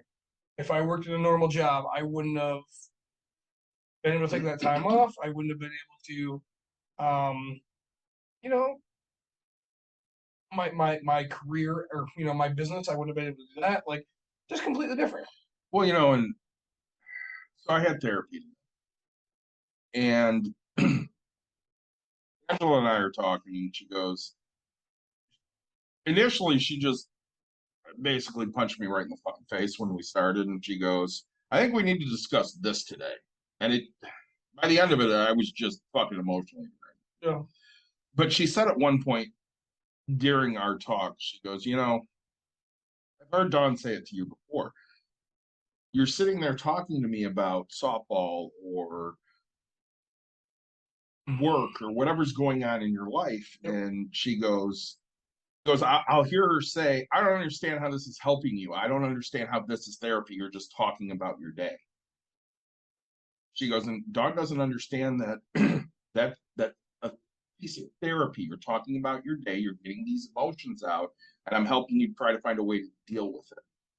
So one of the things I've noticed, especially in the last year, is I'm trying to listen more to the words that are actually coming out of my wife's mouth. And before, I would really kind of blow her off. Okay. Sure. So, like, if I get blackout drunk, I say really mean things to my wife. You can relate. Yeah. And she says to me all the time, I have to live with the shit you said. You don't remember it, so you have no knowledge of what went on, but I just got told for an hour what a piece of shit I am and how you fucking hate me. And I get to live with that. And there's no way for me to resolve it. Sure. And I'm like, yeah, that absolutely sucks. I'm an asshole for that. And I'm really sorry, but I don't know what to tell you besides I'm sorry because I don't fucking know what happened. I have no idea. I have no recollection. There's just nothing there. Right. So I feel bad about it, but all I can do is say I'm sorry. Because that's all I got. Right. And I think I've worked really hard the last year on trying to understand more where she's coming from and what she's doing and really working on not being a dick. Yeah. But, she's got 20 years of me being a dick. Oh, and like sometimes, I don't know if you're like me, you have so much that you don't know which one is bothering you, right? Like, Yes. I'm so tired of like because Courtney, she'll suddenly be like, "Hey, something wrong?" No. What are you upset about? Nothing. You seem like you have an agitation. I'm fucking agitated because you've asked me 3 fucking times Yep. what's wrong, and I don't know what it is. Like I know that there's something probably bothering me. Like I'm not like I'm sitting here on a couch and I know I need to be doing other things. Like I'm stuck between like I have to get shit done and oh shit, I really just want to fucking break for 2 seconds from the world, and yet you're on my ass right now. Yep. Like that's really what it is. If I had to put it out there plain and simple, Jesus Christ, shut the fuck up for 2 seconds and then go, hey, you want a beer? I'd be like, sounds pretty okay. Like I'm not like I always love coming to do these podcasts. I got home, Emerson, did whatever. I'm sitting down, we're talking about dinner, and Courtney goes, "Oh, did you want to eat before the podcast?" And I was like, "God damn, I have a podcast to go do." Like, I had just sat and finally was like, all right, like my day is a little, and then I realized I had to come here. I was like, man, and then I remembered you said to come early, so I was like, all right, let me go make decisions of life, of what drinks I want. Let me go do this. And I was like, I just don't want to tonight. Yeah. Like, I don't, man. Like, I know that people think I just had a couple days off, but like, that was emotionally shit. Coming back to this, like, again, we talk about I have properties that are trying to get work done. I am an emotional wreck in a sense of things of like, God, like it's not that I'm not hitting wins too, like, but But are you focused on the wins or are you focused on all the shit that's going wrong? that win is literally a 2-second, hey, congrats. I'm not gonna be an arrogant asshole, but I'm just gonna come off that way. Yeah. I just signed a 6-figure check and didn't give 2 fucks. Right? Like I got it in, I put it in the bank. Like, and all I was focused on was the fact that a tenant didn't pay me $700, right? Because like they owed me that. Because again, it goes back to Jesus Christ, you owe me fucking money. It's due on this date. Like, why did I just go away with my family, come back, and I still don't have your goddamn rent? Right? Which was due at least 6 days ago. Like Technically 11. But... Right. Like, you know what I'm saying? Like, why? And so, like, this check, it doesn't change my life, but it's just gonna fucking sit there. I don't have time to focus on these wins. It's an awesome goddamn day. Sweet. It's great. It bought me beer tonight. Good job, me. But in the end, like, no, I'm so focused on making my business better. Well, and part of the problem is, again, this goes back to you and I are struggling. Yeah. And we're struggling because we don't know how to just sit back and relax and enjoy the shit that's going on because things have to be done. Yeah. We have to go do things and we are beholden to other people. I've been told, I don't know how many times, don't coach next year. You know what? I told you, I got 4 kids. Yeah. I got to get them through. And, you know, the look on their faces when I wanted to talk to them after our last game and Lily going, "You're not quitting on us, are you?" It broke my fucking heart. I got to go back for 2 more years. It's what I have to do. Is it the right thing? Probably not. But Well, no, I can't say honestly. Like, if you ask me for my honest opinion, no, it's not the right thing, right? Like, it's not. Like, no one liked you. Mhm. Like, I tolerate you because I know who you are and it's gonna end, right? Like, in the end, I can see it coming. Just as much as my wife knows, like during these times when I don't have penance and I don't have this and I don't have that, and it's like a struggle. I'm an asshole, Mhm. and she hopes it comes to an end. Like I'm very, and it's hard because like I feel so emotionally drained because I have to show my kid support. I have to show my wife that I love her. But I really just like I want to get my business taken care of because of like it's something I can physically just do and it has an end. Mhm. These are maybes and it will eventually type thing, but nothing's a guarantee. Mhm. And I like to get those things done, right? Like and it's so difficult. Like so if you ask me, hey David, should you do it? Friend to friend, yeah, all day, right? Friend to the guy that cares about you, not a fucking chance. Like you stop. Like you're putting your relationship on the line, you're putting yourself on the line, you're putting friendship on the line, you're putting and yes, okay. Are they 4 kids? Sure. Are they great 4 kids? Sure. Have you impacted 400,000 other ones? Yes. I know that the other 4 are going to matter, but in the end, when you look at yourself, when you look at your wife, when you look at your life, when you look at your daughter, everything about it, that's more important. And Mhm. so if you ask me, hey, should I do it? No. But are you going to? Fuck yeah, that's who Yeah. you are.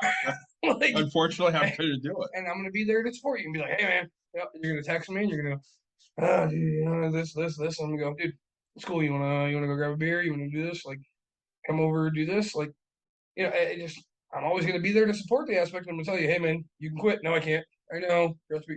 I'm gonna let you know that I know you could. It's like saying those words, like, you can quit. Like, there's zero chances in yours and my mind that we could ever quit anything. Like, Yeah.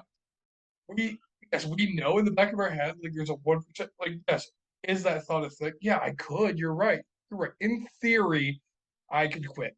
Do you know who the fuck I am? There's no chances I can quit. Well, he stopped by on my birthday to give me the stuff the girls got for me. Oh yeah. And I brought up the fact that you got me for 2 more years. That's it. And I brought up, you know, what happened after the last game and the fact that I'm not getting close to these kids. Yeah. I don't dislike them. Determined I'm never gonna marry, sir. Good choice. I'm not gonna treat them any differently than I treat other kids, but emotionally, I'm just cut off.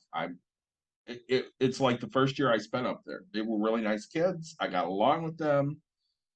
I don't talk to any of them. I mean, we're not ever going to be close. We're just not. And that's okay.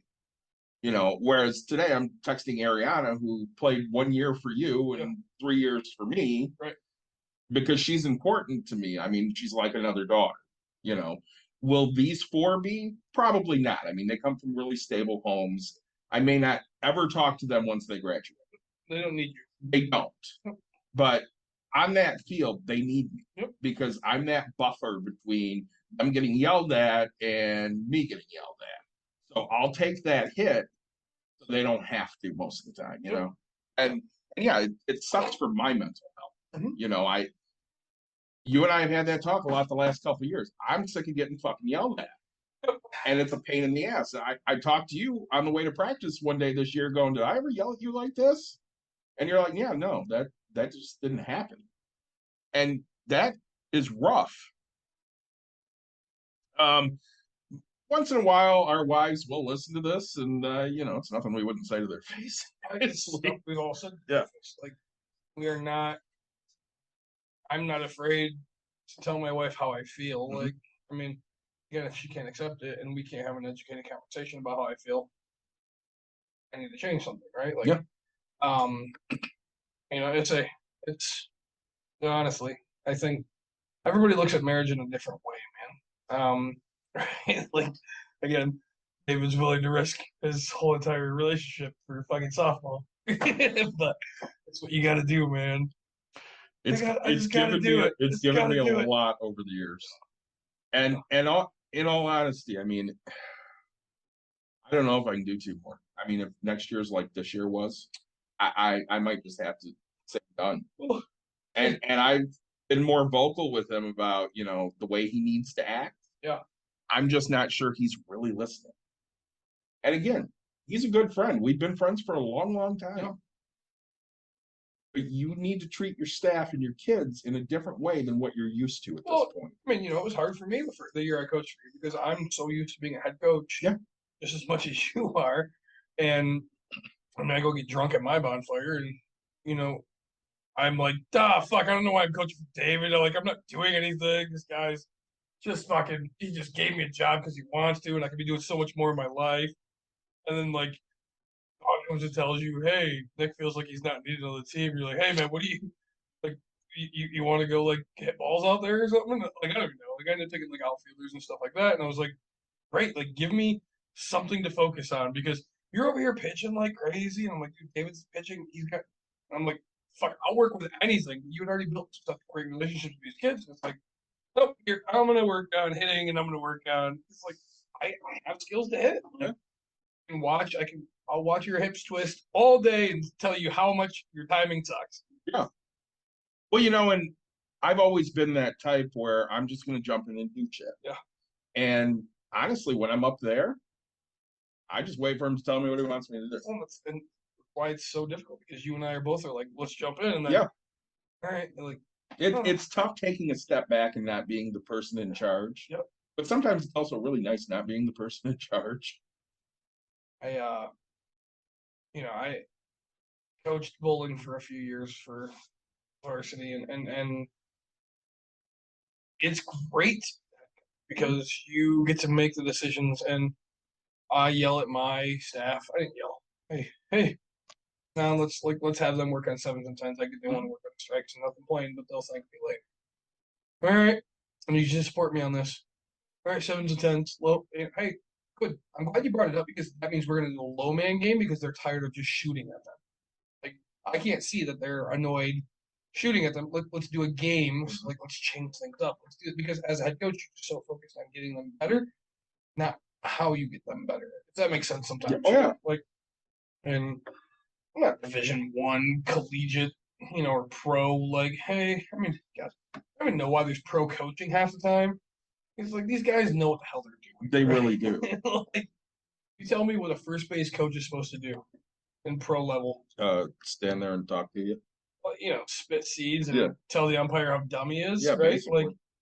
They're not telling you to go to second base most of the time. 95, not 5%. He's really worth that much money because, that's my dream job. People ask me all the time, hey, what's your dream job? And I'm like, first base coach for fucking, right? Nobody ever gets mad at you. I've never heard any person go round it, right? Turn and look, no, it's just these guys literally know their gaps. They know everything. Yeah. I don't know. The only time you're giving direction is when you're at third, and that's because they can't see where the fucking ball is. Fact. If they can see where the ball is, they don't need you. Yeah, the same. No, I don't know. That's my dream job, I think. But I'll never get there because I don't have daddy money or people that have played pro or they'll think I have no knowledge of it. Yeah. Would be nice to just hang out. Right, wouldn't it? I don't want to be bad, but it's too much work. First base coach, I've put so much thought into it, right? A lot of them throw BP too. I can do that. First base coaches? Yeah. I mean, I don't really want to. I can get a machine and feed that. I don't actually want to throw it. Yeah. I'll do it if I have to, but I don't know. I mean, I think really that's my position. Yep. All right, you. I got the you down, man. All right, way to go, you. Hey, what do you think for dinner tonight? You buying? Hey, cool. Yeah, that's the conversation at first base. Take a second here on this one. Yep. First baseman, your shoes untied. Yeah. Oh, son of a bitch. So yeah, unfortunately, I don't think there's any real good answers to how we get through these things other than just fucking taking some time and talking about it every once in a while. Even when we're a financial podcast that didn't talk much finances at this point. It's okay. I mean, we've done that for the past few weeks. Yeah, and sometimes life gets in the way. We talk because we want you people to understand that we're just normal two guys that happen to do okay in life. You've been broke. I've been broke. I've never felt the adult struggle of broke. I have Felt the childhood struggle of broke, right? Like, and I think that's what makes us different. Like, again, 10 years difference, right? Because like my 10-year different, like you were broke 10 years ahead of me, but like it was a different stage of life. Yeah. Like I couldn't go do things and you lost things. Yes. Right? Like, you know what I lost? Just, nothing. Like I had to go work for my first car. You kind of were handed yours because, and then all of a sudden, like, hey, oh shit, like I didn't learn how to do this. So, I don't know. I think it's just when you look at it, we are people who are just like everybody else. Put our pants on one leg at a time, baby. I don't wear pants. Shorts. I put my shorts on one leg at a time. Can't say I do half the time because my back hurts, so I like step in both of them and like bend down and pull them up. But I do take one step at a time. I'm so happy I don't work a real job. Yeah. I mean, it's a real job. It's a real job. Just like I'm at home. I don't have to go to an office. I have to have an in-person meeting next Tuesday. Yeah, that's the look I had too. And my boss sends me and Christy a message, and she goes, "Well, we could do this in the office, or maybe we could do this at a restaurant." And I'm like, I don't know how we can do this at a restaurant, but we could do it at Break Room Therapy. So we're meeting up here. Go ahead and read, Nick. All right.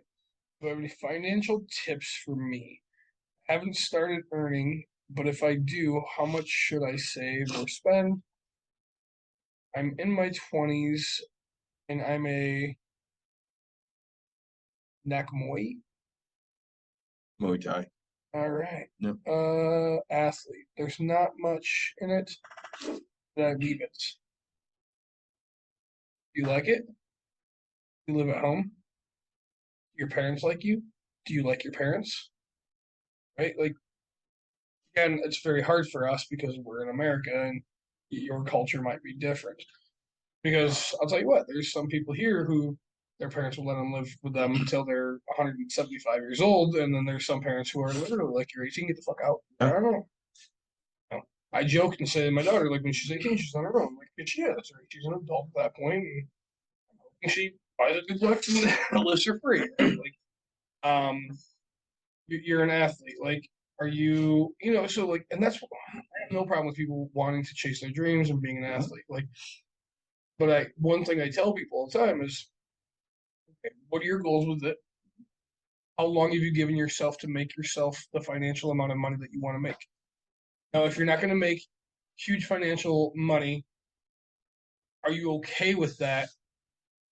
And have you come to terms with like being able to stay at home with your parents? Like, I'm not going to tell you to be unhappy and go work a job, right? Like, if your parents are cool with you, like my wife asks me all the time, she's like, "Oh, what if your daughter's going to be a painter around the world?" And I'm like, "Oh, going to be a hard pass for me." But like, if she goes and impacts the world and like does great things and like helps people everywhere she goes, she doesn't plant fucking trees, pay for every goddamn trip. Yeah. Right? Like, you're gonna go and flights are cheap, Monday through Thursday. Like, I'll pay for your hotel to make sure you stay there. Like, you'll always get your home, but I'm not going to front you just sucking at life. Like, you have to have intent. Everything you do has to be with intent. Well, and with the athletes that I coach, I tell them all the time, there's no money in softball. Yep. If you want money in softball, there's only one place. It's in the training. That's where you make money. And again, you're not making hundreds of thousands of dollars to do it, but it's a nice side. Yep. So, I mean, like Nick said, you really have to look for what is this going to get me? What is my goal with this? If it's something you can continue to do and start earning from a different avenue of revenue, that's a great thing. As far as how much you can afford to save and spend, I mean, we'd have to know what the living situation's like. Like Nick said, if you're living at home and your parents are good with that, then you need to put more into savings than what you're spending. Well, it's, I mean, like that's exactly. Like, I don't know. Are you paying rent? All right, so this is what I was excited about. Little Sour Me America, Rocket Pop Sour Ale, right? Brewed with cherry puree, raspberry puree, lime, and tart cherry juice. Um, right, like I mean, so what do you define financial success as? Does your country offer um kind of bonds or Grants. anything like where you can invest your money in the problem? Like, I mean, how secure is your country with what they have, right? Um, so I guess we hit you with a million questions. Feel free to answer any one of the 15 when we when you want. I'm Yeah. excited to try this. As far as financial tips go, so most of the world's dealing with high inflation right now. I'm still investing as I have. Oh, I haven't changed a thing. Yeah, and Hi. that While we were starting this, Uh-huh. I was kind of going through things. Mhm. I have lots of money on my Coinbase that you gave me for free. They're giving more money. You can like take tests and get money. Oh, so my Coinbase is down to like $7.15. I'm up to like 16 or 17 bucks because they gave free stuff. Fuck. Get on it. Oh, and then my other one is my other one I'm actually still at money, just not the $4,000 that it was.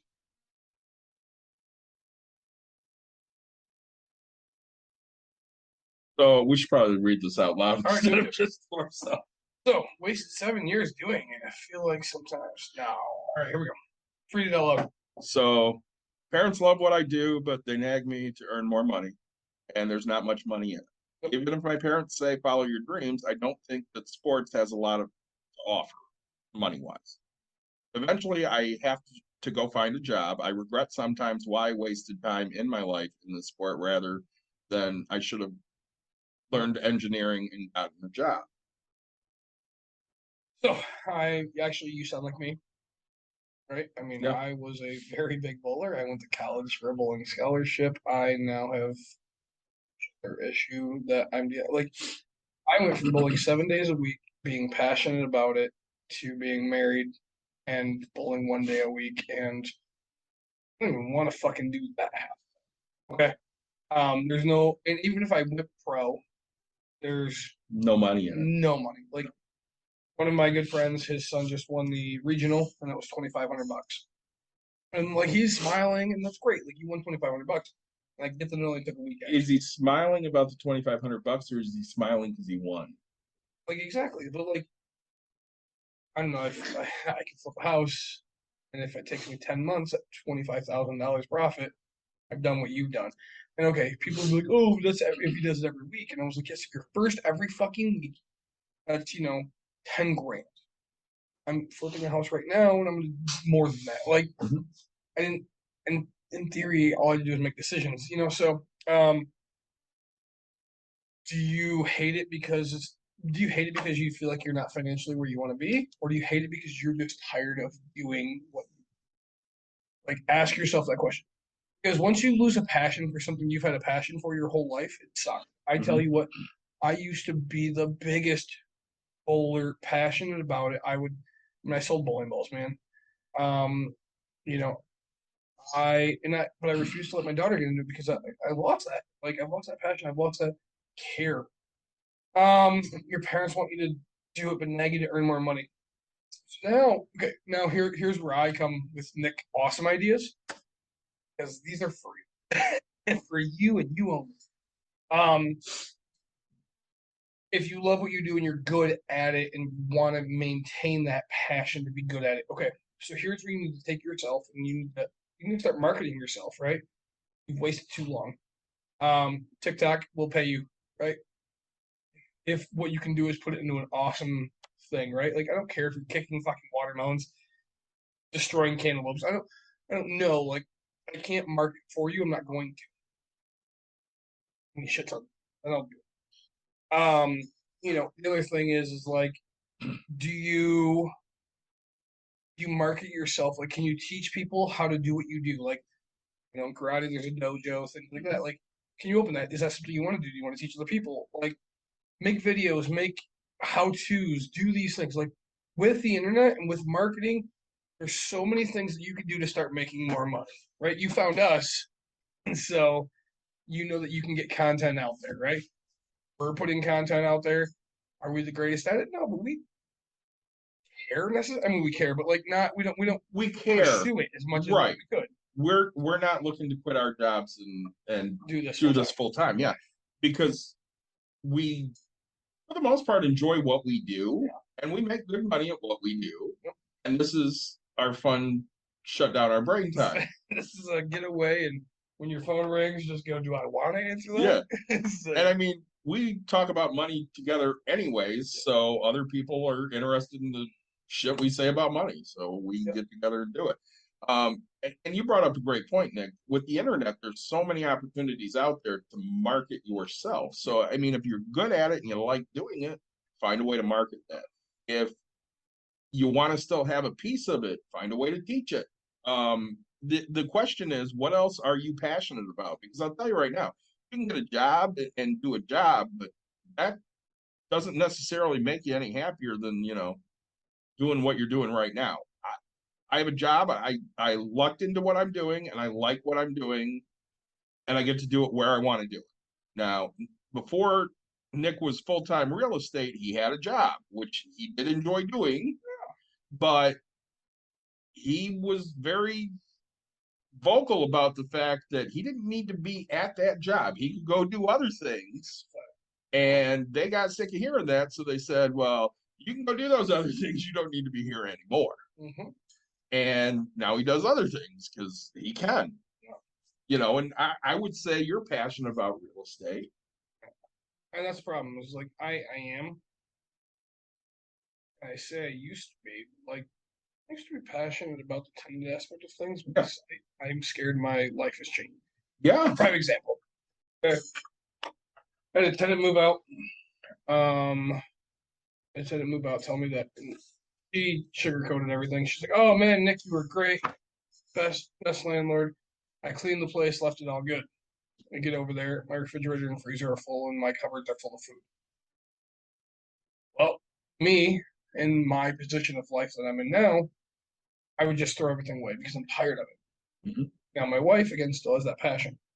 I said, "Hey," I went home and I was like, "Hey, can you help me? I just need something." And then my bullshit with my family came, and then I come home. I was like, "Hey, this is yada yada street done." And she's like, "Oh, I didn't get over there." And I was like, I was pissed because she told me she'd get it fucking done, right? I was like, if I can't rely on you and you tell me to fucking give you whatever I need, like, I lost my shit, right? And then so she's over there till I get home. Here it is, 10:30, 11 o'clock at night. I was like, whether you're not home, I'm over here fixing your stuff. And I was like I can do my stuff on my time. Like you asked if you could help, and you, you told me you'd get it done, and you didn't. Okay, like don't tell me like that's what pissed me off. And I'm like, Been there. and so I texted her. I'm like, look, I'm gonna pass out. Like I'm exhausted. I just had a fucking like 11-hour drive home because we had to stop every 2 seconds. I see you guys, and so however long later, I'm staying awake and oh, daddy, I said, hey, babe, hey, night, and I was gone. Like I'll go the next day, but like that kind of stuff bugs. But so long story to that is we went and bagged everything up, donated all the stuff up the fridge and the freezer.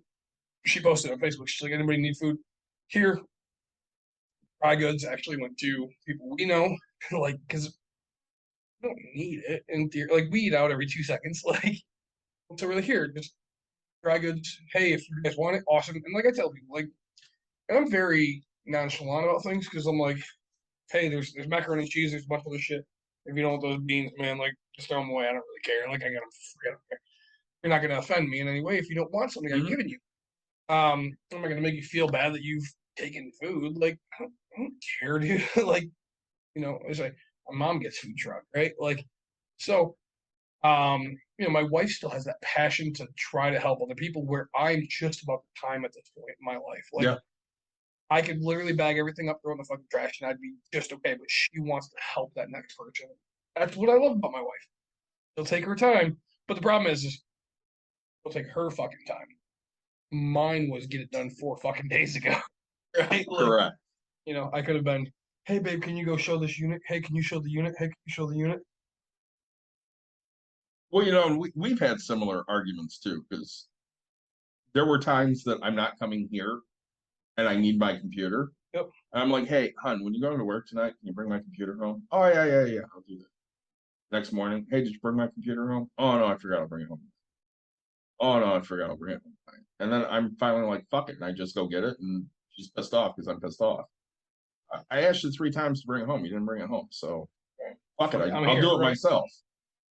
And those are things that piss her off. I'm like, I obviously just have to do it myself to get it done the way I want it fucking done. Mm-hmm. And she hates that answer, but sometimes that is the answer. Right. Well, like, again, partner will ask me, what's bugging you? And it's like, what's bugging me is my shit's not done. Okay. And I get that I'm being lazy, but you're the one that said you'd help me. When you say you'd help me, don't ask me how to do it. Don't ask me anything. Like, I told you what I need done. Figure out that. Like, I shouldn't have to make the decisions of how to make this happen. I can pay somebody $400 to go get it fucking done. Yeah. Like, I want it done for free. Okay. Well, and the problem is I pay my wife more than I pay anybody else. Right. If she went over there and took 2 garbage cans out of the fucking basement, oh, we'd be at fucking Sakura right now for $150 dinner. Yeah. The next day, oh, hey, I did this, but I had to leave and I had to go do this. Okay. All right, cool. What do you want to dinner? Oh, let's go to Ruth Chris, right? Where I can and just get it done. It's frustrating. No, I totally understand. I mean, all right, you want to read that out loud? Oh, we got another one. From a financial point of view, can passions change? Like, I'm into sports now, but if I get fascinated with something else, which has more money in it, and I want to do it, but I need to leave what I was doing earlier, does it work? I've been thinking about studying about cybersecurity. I get scared that there will be a lot of younger people who have advanced in this field, and it will be much tougher for me to catch up on because they will have many years of advantage over me in this field. So here's my take on it, because I'm kind of the resident IT guy around here. That's something. Computer work is something that's not going away, and it's not going away anytime soon. And cybersecurity is extremely lucrative if you're good at it. So if it's something that you have any type of experience in, or you're good at, or you're a quick learner when it comes to, programming and using a PC or even an Apple product, I would assume in India, you have similar to what we have here. I would definitely look into that. And unfortunately, yeah, if it doesn't leave you with time to do what your current passion is, you're going to find out. I mean, you said you're in your 20s. Let's just say you're 25. You're going to find in 5 years, you're very different than you were now. Nick and I had that conversation at the beginning. He's 10 years behind me because, we're 11 years different. I just turned 45. He'll turn 34, I think, later this month, possibly. So my passions the last 10 years, yeah, certain things have changed. Certain things have not. I've been a softball coach for 20 years. I'm probably going to do it for 2 more. I may do it after that. I'm just going to do it in a different situation, because the situation I'm in now is, going to come to an end. That's something I did because I enjoyed it. My daughter did it, so I got into it, and I don't make any money at it. That was coaching here is not where you make money. If you're in a pro sport, sure, you make money, but high school, college, you're not. You might make a living in college, but yeah, college basketball, college baseball. I don't know anybody that makes big money. You're talking 30, 40 maybe, right? Which, it's not great. Say, So and your passion change? Yes, of course. I mean, but I mean, again, I said my passions have changed over the years. What about you? and like when you talk about can your passions change? Okay, the problem that I see when your passions change financially, you change as a person as well, right? So, um, by that I mean you become so focused on money or Friday night, right? Like it's going to depend on who you are as a person. Hey, I want to go to the bar. I got money. I got we're doing this, but then when you're back to work, you're just grinding away. You don't want to talk to people, so just be careful when that happens. So, um, I think there's a lot to do. Sorry, cybersecurity. David already talked about that like crazy. Um, don't worry about the age aspect of things. If you actually put a passion into it, you're going to work really hard at it and you're going to be successful doing it. So I wouldn't worry about it at all. What part of India are you from?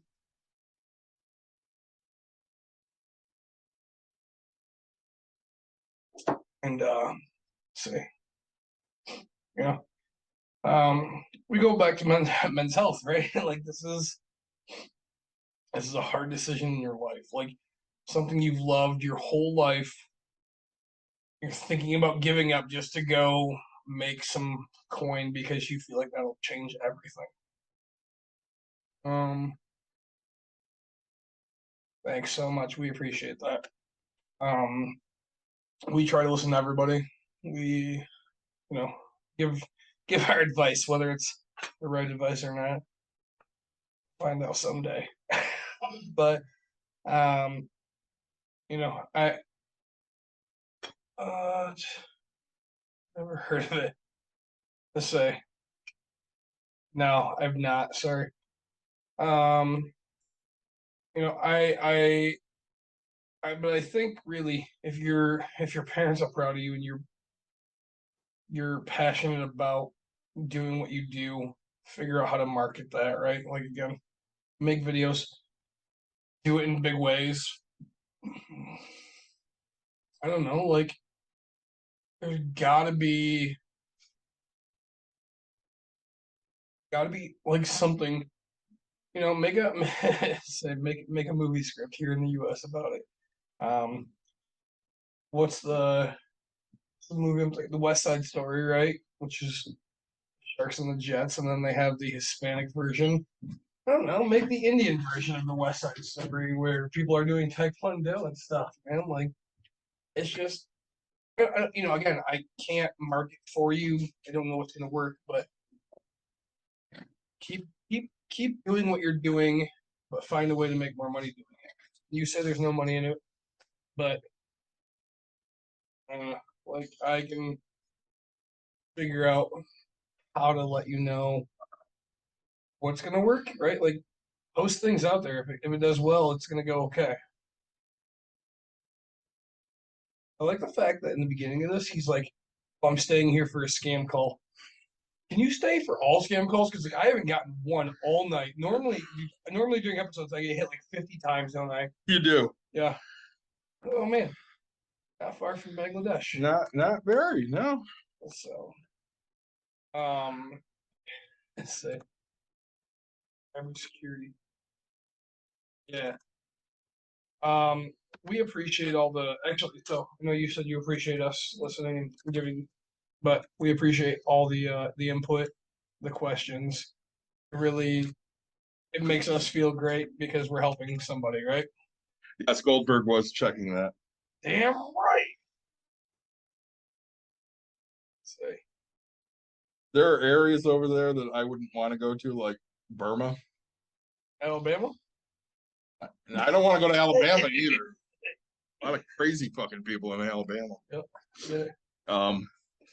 Yeah, so as far as listening to you, we always enjoy when listeners, reach out and say, hey, I have this question, or I was thinking about this, and Yep. we're happy to answer those things. You're still working tonight, huh? Yeah. Okay. Checking. No, I'm not working tonight. I'm probably gonna go home, eat some dinner, and take a shower. You bet. It might be. That's a great idea. Maybe you're not working tonight. What is this one? This is culture. I love culture.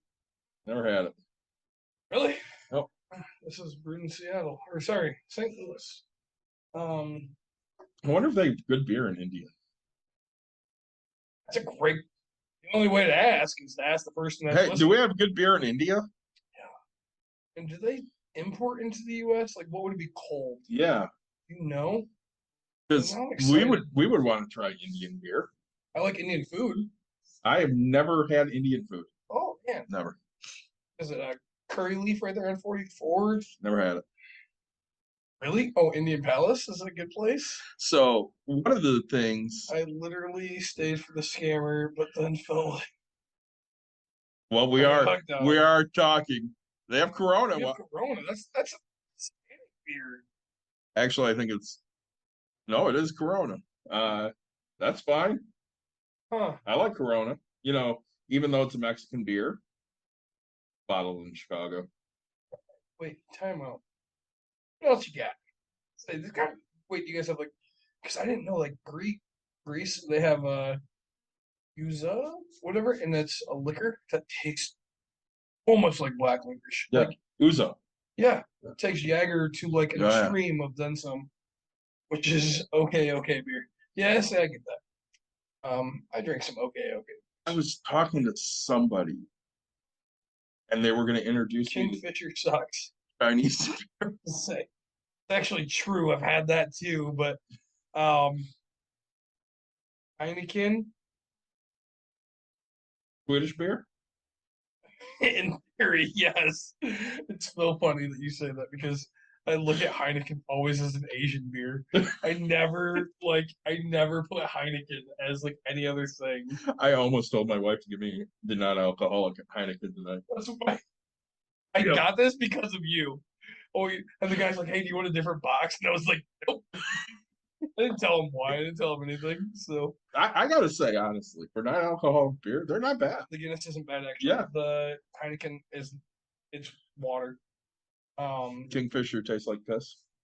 Actually true. You know, I'm going to take issue with that statement for a minute because people tell me that all the time when I'm like, it tastes like piss or it tastes like shit. Never had piss. Right? They're like, how would you know? Okay, I don't know, I could assume, but I imagine. this. I've smelt it before, and this tastes like the smell is okay. Yes. Oh, dude, you know what? I want to be friends with this guy. I Now do I'm too. like, I told him how to find us on Twitter. He finds us on Twitter or goes to the website. We'll hook up. I'm coming out. I'm not gonna lie, this is great. Well, if you go out, you got to take him a T-shirt. Buy it out there. I don't give a shit. 30% of Indian consumes alcohol. 30%? Really? I don't know what America is. Yeah, I If would. only we had Google. If only we did. And if India's a third world country, what the fuck are we at this point? While Nick Googles how many people here drink. What percent of America drinks alcohol? I'm gonna say roughly 63. 85.6% Holy. of people ages 18 and older reported they drank alcohol at some point. 69.5% report they drink in the past year. Okay. 54.9% / 9.1% of men in the age group say they drink daily. That's perfect. Well, I mean, I said 63%, 68, I think, said in the last year. So that tracks. Yeah. Are you surprised? Let's see. Tell me all the time, like life, you gotta lose weight, you gotta live life. And I was like, something tells me I fucking live my life. Like just because it ain't how you live it doesn't mean it's not the way I live. There's some healthiness stuff I should work on, but like really in the end, I mean, if I died I died on a T-bone steak, can't say I wasn't happy eating that fucking T-bone steak. Like, It's very if true. the words that come to my mouth are just like, this son of a bitch is dry and I drop dead, like, all right, then be like, he hated his life. But like, if I'm eating a fillet and it's like juicy and shit, he goes, well, there goes. Like, pissed I died early, but like, I ain't got nothing to be mad about. Like, I died. What? How can you be pissed about dying? We were talking about the filet mignon at the strip club on my birthday. Yeah. And Dawn goes, I just don't understand. Because she never had a filet mignon when she was, a meat eater. Mm-hmm. And she goes, okay, so it's not Really? yeah. She goes, it's not a filet because now it's just black Angus steak. She goes, it's not a filet. Why isn't it, almost as good? I'm like, yeah, those are two different fucking things. Okay, fillets, that shit's gonna melt in your mouth. This is just a steak. It's just a $10 steak. Sirloin that Yeah, brand's cubed up. yeah, it's just a $10 steak. A $10 filet is where it's at. Yeah. Especially because you get two sides with it I for had $10. I had $9 filet, 14-ounce with a potato and a salad. Yeah. Over in South Dakota. Right. Tasted great, but like no seasoning. Not one bit. Yes, we do have strip clubs. Wait, do you guys have strip clubs? Because I'm not trying to be that guy, but I would I don't know assume. where Mia Khalifa did her stuff at. But all I'm saying, bro. Is she Indian?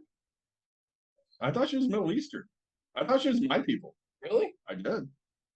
I don't know. If there was just a magical Google machine that could tell me. It's gonna be the most racist thing I've said on our podcast. Way to go, me. I could have swore. Nah, I wish, but we don't. That happens, man. That's crazy. Mia is from Lebanon. You'll see, she's Middle This Eastern. dude knows it He like does. that. Like faster than we can Google. I'm proud of you. It is definitely faster. It's still stuck on our website. Dude, we're not mad. We're impressed. To say.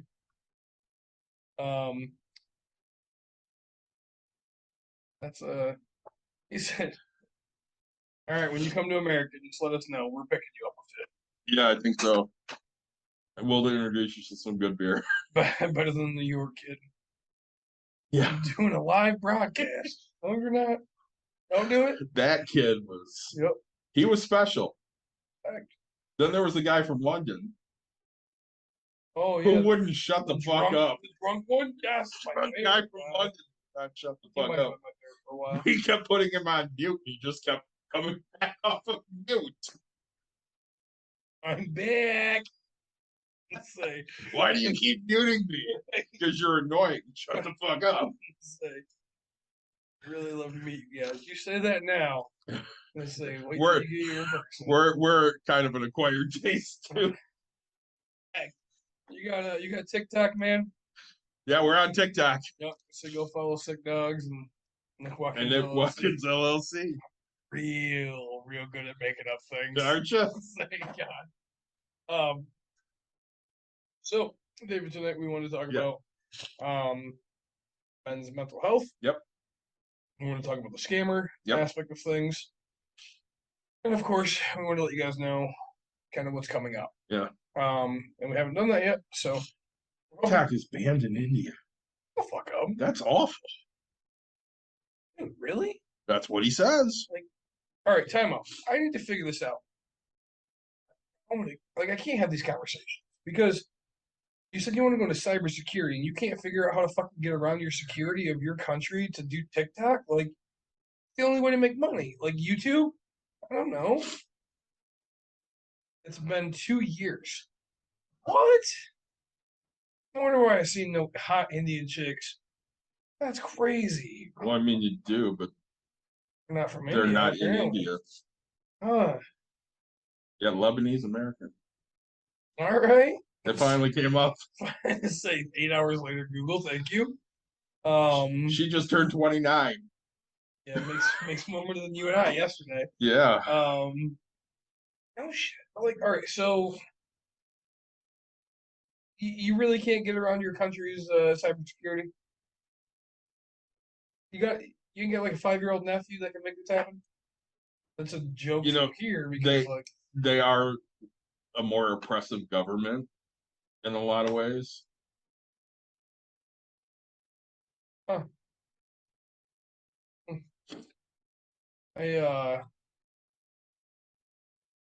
You know what? Like, if you ask me, what do you ran by? Sorry. Is it because it wouldn't be a president? It's been banned since June 29th, 2020 over national security issues.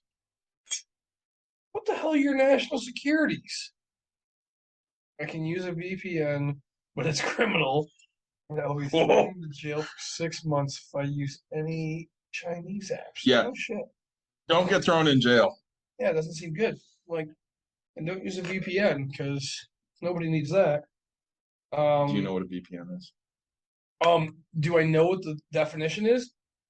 Something network, okay. So, but I know that you use it to scramble what your router terminal thingy is, so that way people can't just hack into your stuff. And yeah, variable something network. India is a sovereign, socialist, secular, democratic republic with a parliamentary form of government, which is federal in structure with unitary features. Or data. So what does VPN stand for? Virtual protection network. Rambler, that's all I know. Because the VPN once in a blue moon to send some documents. Let's see how close I am on VPN. Right. Umar would know if he was here. Yeah, son of a bitch.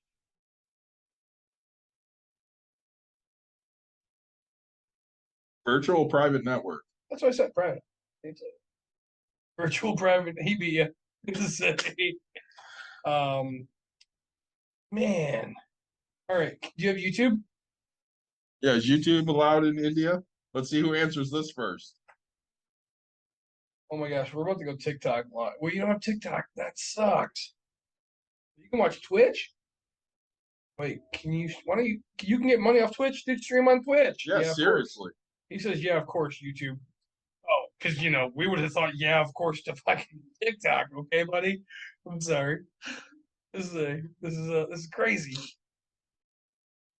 So like, make videos, edit them, have you like kicking, dude. If you do a video of you beating Chuck Norris's ass, everybody in America will say it's a bullshit lie. But people in India might be like, "Oh my god, it's the greatest thing ever!" And marketing like a genius, and then like just have Chuck Norris kick your ass, dude. Like, and then send that to the U.S. Great, like just one hit wonder. Boom. Yes, Twitch, but don't have Indian server and Twitch, and don't get ads. And Twitch donations will help. Donations do help. I don't think donations help all the time. How much money are you looking to make, brother? So while he's answering, I did share another TikTok with you yesterday because that happens. Jay was riding some scooter type thing and fell flat on his face and was fucking. Really? I did. Yesterday? Yeah, yesterday after I that. could have swore I watched stuff today. Huh, that's weird. Positive I sent it to All you. right. Gonna say something else too, but then I forgot what the fuck it was. Probably wasn't very important. So, anything else we need to hit? I think we hit the major things coming up. Yep, coming up. We're gonna have my buddy Charlie talking about big investments, things as storage units, big multi. Good enough. Heck yeah. I'll say, why don't you answer phones for me? Say, talking about big storage units, talking about big multi-family real estate deals. Lee answers how to acquire them, where to find things, how to vet them. I know we want to have an episode of, in November of the election, because we're becoming a financial podcast or Topical. yes, to say all the above, how it's going to impact us. How it's going to impact the markets. I'm going to have a real estate podcast again here real soon. Next Tuesday, we're making a drive down and doing an on location. What does that look for? Next Tuesday. You agreed to it. Next Tuesday's in my phone. That's fucking for sure. We're gonna go see the great Steve Henderson. What time is this happening? What time does it need to happen? In my phone for whatever time sounds great. That's for sure. What do you have going on? I don't, Okay. but I will if you don't plan it. I figured if we got down there around 6, that'd be great. Rick Steve podcast. You want me to drive? We'll figure that out. Okay. My birthday's in a week. I thought your birthday was this month. I couldn't remember the day. Oh man, it's next week Wednesday. We'll have to have a drink at Steve's house. Well, I don't know if I'll have. Good and Steve will have to have a drink at Steve's Sounds house. like Steve and I are having a drink. You know, he'll have the brown wine. Smart man. Smart man. If you guys have any questions, concerns, I know honestly, like, so at this point now, Sly, we're gonna start looking up stuff for India and see how we can make you More money. $500 US. I don't know what your conversion rate is. Like now we're gonna start to be like, hey, what's conversion rate? How can we make this? How can we do this? Who's the richest Indian you know, and how did they make their money? That's what I always tell people. If you want what other people have in life, do what other people do, right? And if you want more than that, figure it out. Send us your questions, send us your concerns. Please let us know how we have serviced you today. You want to talk about your beers? I don't, but I will. You don't have to. They didn't sponsor All you. right. Let's see here. The one that I did not enjoy the ending after I poured it out. Collective Art Strawberry Pina Colada Sour. It was great as I sipped it out of, like, let's say, because I poured this much out. Yeah. It was actually really good. I really enjoyed it. And then I Still poured got that chunk. chunky. It wasn't, like, me mentally don't care about the chunk, but, like, it just all blended really freaking weird. Yeah. Actually, the Passion Seeker Pineapple Passion Fruit Guava Hard Cider from Blake's was pretty good. Blake's makes it great, They do. right? Then I went to Distill Brewing out of Illinois. Normal Illinois. Yep. I had a tropical ale out of the Wild Sour series. Yeah, it was good. I like the other one because of how much fruit forward it had. Like That was the Hawaii 5 Hawaii 5 Ale. 5 ale. That's right. Hawaii 5 ale. Yes, it was a very fun one. Then I went to Brew Dog's Hazy Jane Peach. Actually, it was a really good IPA. Brewdog from Columbus, Ohio. That was actually very, very fun. I was very excited about because this is one of my favorite drinks from Smirnoff. A little sour me American. It did not taste anything near a bomb pop like what I was expecting. Didn't have the sourness, especially after having the other sours that I've had tonight, so I can't really say I give it the fairest of tries. And then I am finishing the Kolsch tonight. And it's I actually enjoy Kolsch. So I really enjoy it. Thank you so much for the non-sponsorship, but really, that's still, we'll give you shout-outs for the sponsorship. Yeah, because we got a sponsorship from them. They gave us a 6-pack. We did David for the Brewdog Pride.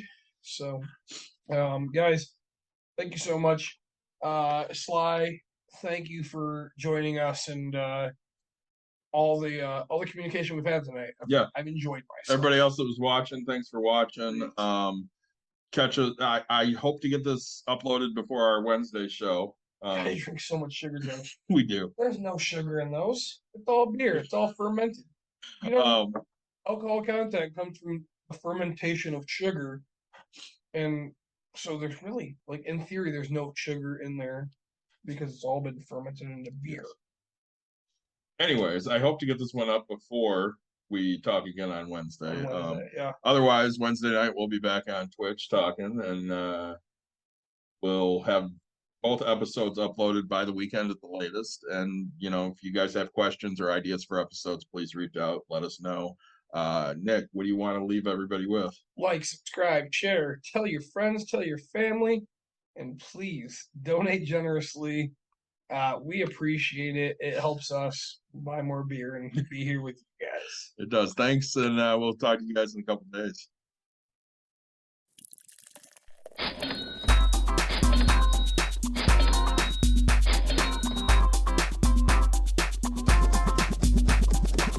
dialed in. To Bucks and Brews, you might hear something You can use. like tips on your cash or tips on the suds. You're gonna want to The use. smarts of these Cause studs. they know the And brews. they know the Bucks, and they know they can't help the stubborn fucks. So listen up, cause shit's not funny. Save yourself some Beer money. Bucks.